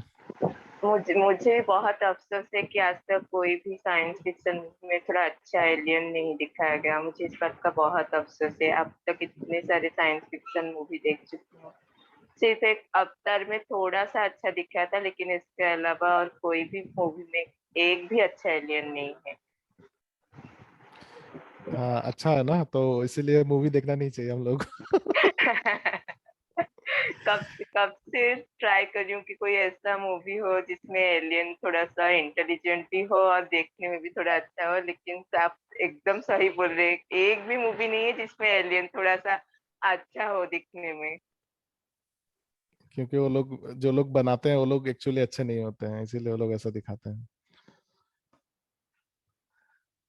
और बिकॉज अब ऐसा कुछ जो इंटेलिजेंट लाइफ फॉर्म है उनको थोड़ा लगता है कि शायद हम लोग एकमात्र इंटेलिजेंट लाइफ फॉर्म है, लेकिन वो लोग शास्त्र तो पढ़ते नहीं है।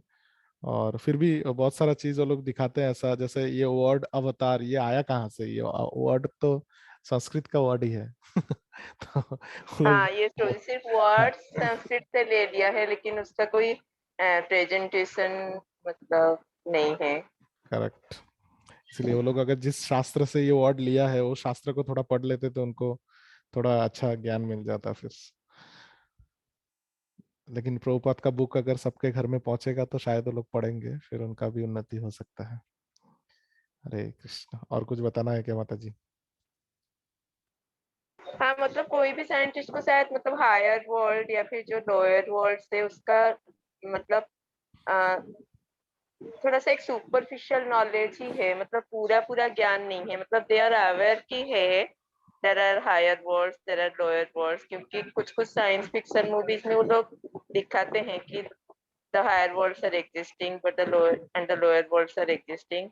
बस उतना ही सुपरफिशियल ज्ञान है, उसके अलावा और कुछ नहीं है। जैसे हम लोग गोल्ड ऑफ चैट में एकदम डिटेल्स में देखा कि कहाँ पे यक्ष और जो विद्याधर यक्ष और भी सुंदर दिखने वाले जो स्पीसीज है वो रहते हैं, या फिर हेवनली प्लैनेट्स में रहते हैं, या फिर पाताल लोक में भी हमसे ज्यादा इंटेलिजेंट या फिर ज्यादा अधिक सुंदर दिखने वाले लोग रहते हैं। लेकिन इसका जो नॉलेज है वो नहीं है, थोड़ा बहुत ज्ञान है और उसको वो लोग तो तरोड़ मरोड़ के किसी भी तरह उसको प्रेजेंट कर देते हैं।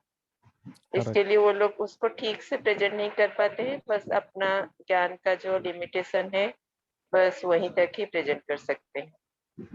हाँ, उसको ही प्रभुपाद बोलते हैं डॉक्टर फ्रॉग फिलोसॉफी।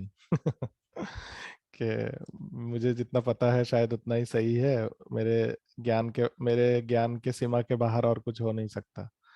तो ये एक ऐसा है प्रॉब्लम। कल्पना माता जी ने हाथ उठाया। कल्पना माता जी कुछ बोलना चाहती हैं क्या? हाँ प्रभु जी, अपना जो वो ट्यूसडे को वो प्रभु जी आए थे, वो वापिस अभी कभी आएंगे प्रभु जी? वापिस अभी आएंगे, कुछ दिन उनको रेस्ट दीजिए। क्योंकि उनका दूसरा सेवा भी है, तो मैं ओके रिक्वेस्ट प्रभु करूंगा जी। उनको आने के लिए नेक्स्ट और टाइम। प्रभु जी, आप दूसरा एक क्लास लेने वाले थे ना एक्स्ट्रा? एक्स्ट्रा हरी बोल। अभी तो ऑलरेडी 2 होता है ना, संडे को एक और ट्यूसडे को, और भी हाँ, चाहिए वो क्या? 3 लेने वाले थे ना प्रभु जी। 3 लेने के लिए जब पॉपुलेशन बढ़ेगा तब मैं 3 के बारे में सोचूंगा। अभी तक पॉपुलेशन जो है उसके लिए 2 ही काफी है। क्योंकि पॉपुलेशन बढ़ने का छोड़ने को प्रभु जी, पॉपुलेशन जो है उसका क्वालिटी बढ़ेगा, वो बोला होना। क्वालिटी आप रोज आइए और पहले। एक बार देख लो। हाँ, ओके ओके अभी प्रभु जी। देखेंगे माता जी, लेट्स सी क्या होता है। लेकिन आप आइए, आपके जैसे अच्छे भक्त अगर आएंगे तो फिर आपको देख के हम लोग सीख सकते हैं, आपसे सुन के। नहीं नहीं, प्रभु हम जी तो आपसे टीचिंग देख सब के थोड़ा बुद्धि पावर होता है हमारा प्रभु जी। हरे कृष्ण। थैंक यू माता जी। हरे कृष्ण प्रभु जी, हरे। हरे दंडवत कृष्ण। प्रणाम प्रभु जी। दंडवत प्रणाम। और किसी को कुछ पूछना है या बोलना है? Any question, comment? कि हम लोग और एक हाँ टॉपिक। प्रभु जी, हाँ, बोलिए जब माता से जी। आपने अभी बढ़ते हुए टीचिंग सब लॉर्ड चैतन्य मेंशन किया था ना, तो हम्म। ऐसे ही अभी कल्पना माता जी और आपकी बातों को दोनों को कंबाइन करूँ तो अब मुझे तीसरे क्लास में वो ही बुक चाहिए, यही मैं आपको बोलनी चाह रही थी। द टीचिंग्स ऑफ लॉर्ड चैतन्य हरे कृष्ण, जरूर हम लोग पढ़ेंगे उस बुक को। बहुत ही इंपॉर्टेंट बुक है वो। और गोलोका चार्ट से वो उसका बहुत कनेक्शन है, तो अच्छा रहेगा वो पढ़ेंगे तो। मे भी हम नेक्स्ट बुक को कोशिश करेंगे वो पढ़ने के लिए, इस लाइफ कम्स फ्रॉम लाइफ होने के बाद। ओके और प्रभु जी। Thank you. और क्या हम लोग आगे पढ़ें कि कुछ और पूछना है? किसी को पूछना है कि पढ़ें? एक और एक पैराग्राफ पढ़ सकते हैं शायद। किसी को कुछ पूछना है या कुछ बताना है? Any question, topic related, not topic related?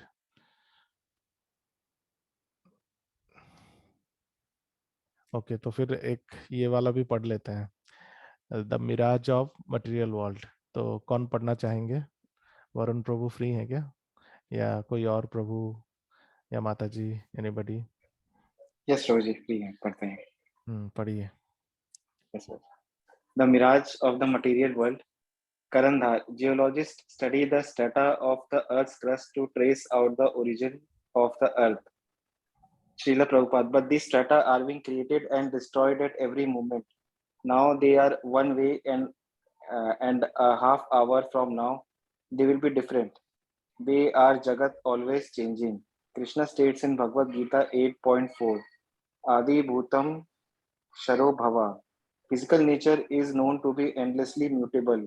Therefore, one cannot find out the source of all energy simply by observing the energy itself. Now, the Earth's strata may be black, later they may be white, and then again black. So, the geologists study the black color, then the white color, again the black, and so on. This is called Puna Puna Charvita Charvanam. Srimad Bhagavatam 7.5.13. Chewing the chewed. Now it is cold, at midday it will be warm, and at night it will be cold again. In this way, the entire material cosmic manifestation is subject to different types of change. Even our bodies are changing. Everything is changing. But what is the eternity behind this changing? That is the subject of real knowledge. They think that the background of everything is void, zero. They think that eternity is zero. And when they are asked where this zero comes from, they say it comes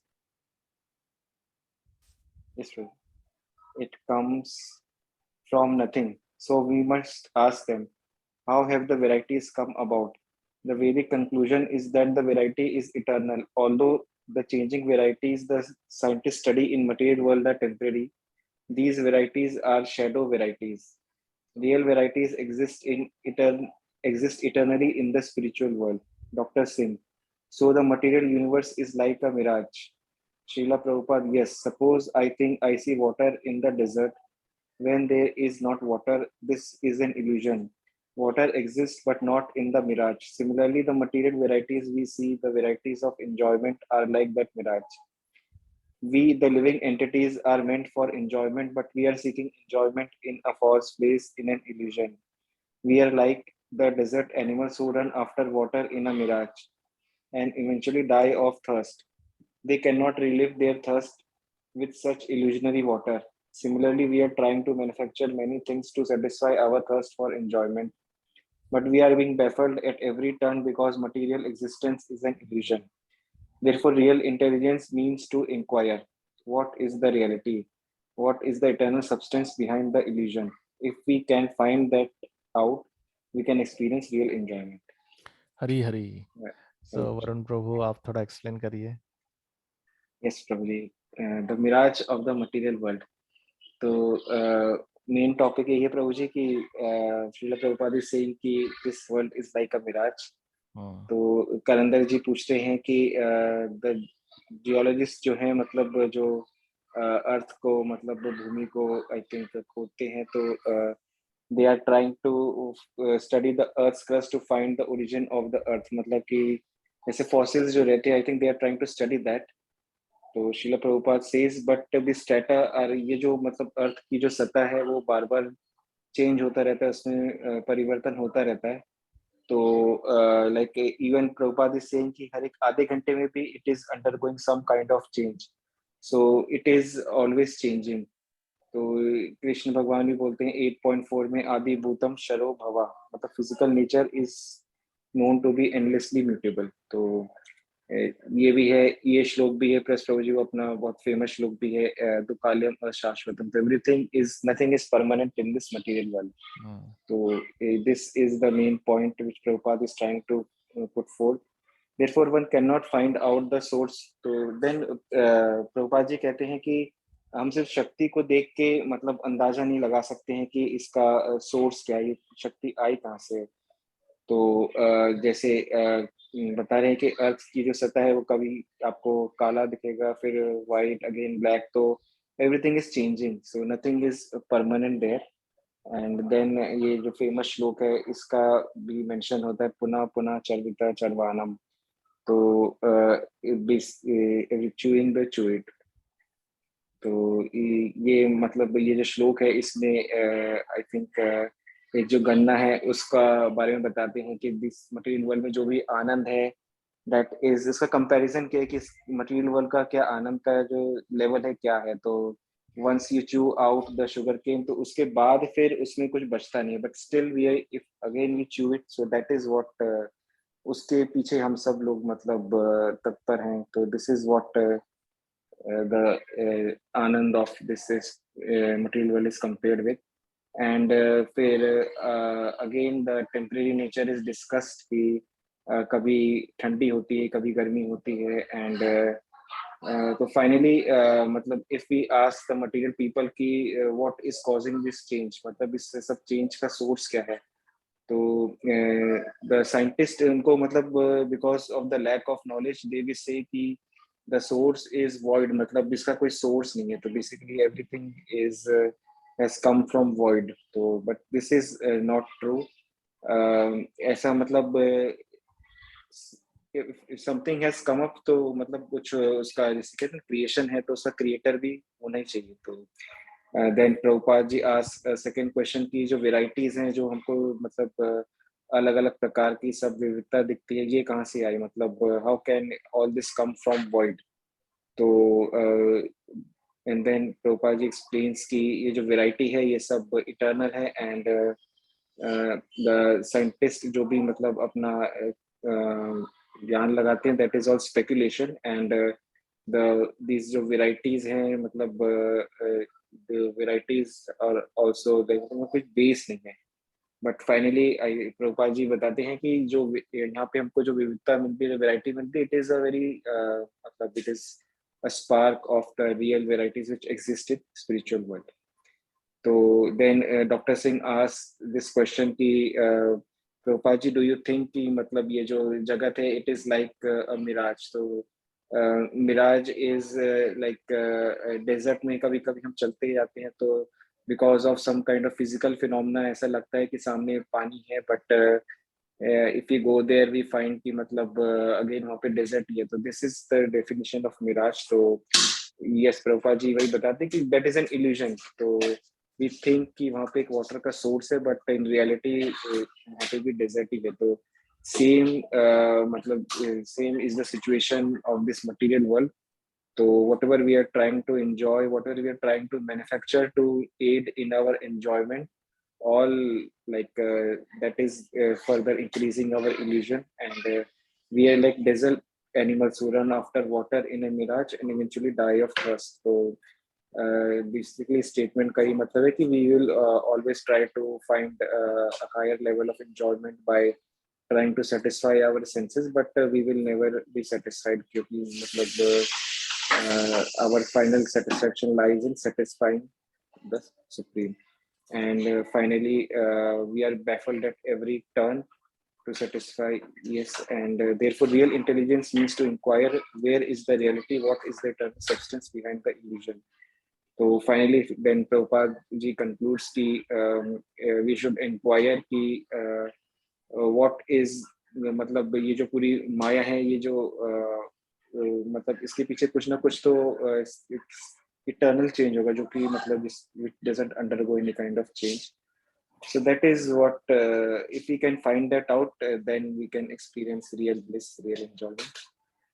So basically Prabhupada is asking us to inquire and try to find like try to inquire about Paramatma, Krishna. This is what I can understand, Prabhuji. हरे कृष्णा, आपने Just try अच्छा to- बताया, आपने अच्छी तरह से समझ लिया, thank you, और हम लोगों को समझाया भी। Prabhuji, I just तो try to read it. हरे कृष्णा, तो ये लास्ट वाला सेंटेंस बहुत मुझे अच्छा लगा, प्रभुपाद ने अच्छी तरह से लिखा है कि if we can find that out means who is behind the illusion, because illusion एक पर्दे जैसा है और पर्दे के पीछे कोई है, तो कौन है जो पर्दे के पीछे सब कुछ चला रहे हैं, वो अगर हम लोग जान लेंगे तो हमको सही आनंद मिलेगा। तो वो कौन है? कृष्ण है, क्योंकि अल्टीमेटली कृष्ण ही तो सब कुछ कर रहे हैं। तो कृष्ण को जब जान लेंगे तब आनंद ही आनंद, और जब तक कृष्ण को नहीं जानेंगे दुख ही दुख। और ये वाला श्लोका भी बहुत इम्पोर्टेंट है। अधिभूतम शरो भाव पुरुषस चादी चाधि दैवतम अधिग्नो हम एवात्र देहे देह भृतम वर। और इसमें प्रभुपाद ट्रांसलेशन में लिखते हैं, O best of the embodied beings, the physical nature which is constantly changing is called Adhibhuta, the material manifestation. The universal form of the Lord, which includes all the demigods like those of the sun and moon, is called Adhidaiva. And I, the Supreme Lord, represented as the super soul in the heart of every embodied being, am called Adhiyagna, the Lord of Sacrifice. तो कृष्ण यहाँ पे clearly Krishna बता रहे हैं कि physical nature जो है it is continuously changing. अधिभूतम शरो भाव means it is continuously mutable. और इसका एक प्रमाण है कि कोविड-19 का वायरस जो इतना म्यूटेशन हो रहा है, that is a proof. Krishna जो बोल रहे हो सच है कि फिजिकल नेचर हमेशा म्यूटेट होता रहता है, उसमें कोई डाउट नहीं है। कृष्ण बोल रहे हैं क्यों ऐसा होता है, क्योंकि ये एग्जैक्टली ऑपोजिट है स्पिरिचुअल नेचर का। स्पिरिचुअल नेचर में कुछ भी चेंज नहीं होता है, जैसे आप रहते हैं, कृष्ण जैसे हैं ऐसे रहते हैं। कृष्ण का उम्र बढ़ेगा कमेगा कुछ नहीं फर्क पड़ता है, कृष्ण हमेशा ऐसे ही रहते हैं, एकदम त्रिभंग रूप में, श्याम सुंदर के रूप में। कृष्ण के भक्त भी ऐसे रहते हैं। फिजिक स्पिरिचुअल नेचर या आध्यात्मिक जो शक्ति है वो कभी परिवर्तन नहीं होता है उसमें, लेकिन भौतिक शक्ति आध्यात्मिक शक्ति का एक उल्टा प्रतिबिंब है, और उसके वजह से उसमें सब उल्टा होता है। जैसे आध्यात्मिक शक्ति में जो होता है उसका उल्टा यहाँ पे होता है। तो आध्यात्मिक जो प्रकृति है उसमें कोई परिवर्तन होता नहीं है, भौतिक प्रकृति में हमेशा परिवर्तन होता है। एंड प्रभुपाद बोलते भी हैं कि change is a material disease, change is a material disease, क्योंकि चेंज होता, यहाँ पे हर चीज चेंज होता है। हमारा शरीर चेंज होता है, हमारा नजरिया चेंज होता है, हमारा बिहेवियर चेंज होता है, फिर हमारा रिलेशनशिप भी चेंज हो जाता है। सब चेंज हो जाता है, सोचिए। लेकिन ऑन द अदर हैंड जो आध्यात्मिक प्रकृति है या वैकुंठ जगत है, उधर कुछ भी परिवर्तन नहीं होता, जैसा है ऐसा ही चलता रहता है। और उसमें ही एक्चुअली आनंद है। आनंद चेंज से नहीं होता है, आनंद आता है वैरायटी से, बट वैरायटी का मतलब चेंज नहीं है। वैरायटी का मतलब है lots of options are there. जैसे कृष्ण है, नरसिम्हा है, वराह है, कुर्म है, रामचंद्र जी है, अलग अलग कृष्ण का अवतार है, तो वैरायटी बहुत है। और अलग अलग भाव भी है, शांत रस, दास्य रस, साख्य रस, माधुर्य रस, वात्सल्य रस, अलग अलग रस भी है। लेकिन चेंज नहीं होता है। चेंज चेंज जो है वो भौतिक प्रकृति का रस है। और चेंज शायद लोगों को अच्छा लगता होगा, लेकिन एक्चुअली वो बहुत ही इरिटेटिंग है चेंज। लेकिन ये सोचिए कि आप लोग एक जगह पे सेटल हो गए, अचानक से आपको बोलते हैं कि चलो जाओ उधर दूसरी जगह पे जाके जॉब शुरू करो, तो इट इज डिफिकल्ट, राइट? एक घर से दूसरे घर में जाने में कितना तकलीफ होता है कि नहीं? तो तो और अल्टीमेटली हम लोग जब मरते हैं, हमको एक शरीर से दूसरे शरीर में जाना पड़ता है। कंटिन्यूअसली यही चल रहा है हमारे साथ। सो दैट्स वाई इस भौतिक जगत में कोई आनंद नहीं है। जो आनंद लगता है वो, जैसे हमारे वरुण प्रभु ने बताया, कि जैसे गन्ने को चूसने के बाद जो गन्ने का जो चूसा हुआ जो होता है, जिसको फेंक देते हैं लोग, उसको चूसने से जो आनंद मिलेगा, ऐसा ही आनंद है भौतिक प्रकृति में। कुछ भी स्वीटनेस नहीं है, लेकिन हमको लगता है कि हाँ थोड़ा तो शायद स्वीट है, वो चूसने के बाद थोड़ा कुछ रह गया होगा, वो स्वीटनेस हमको लगता है। तो पुनः पुनः चरविता चर बनाना, एक ही चीज को बार बार चबा के क्या आनंद मिलेगा?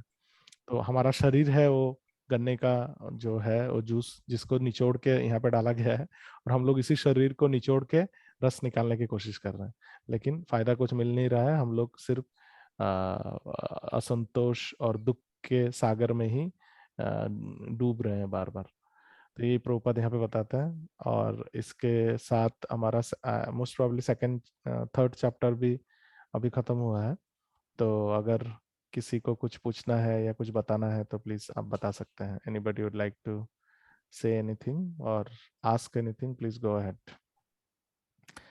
टॉपिक के रिलेटेड भी होगा तो चलेगा, टॉपिक के बाहर होगा तो भी चलेगा। किसी को कुछ पूछना है, कुछ बताना है? Any question, comment?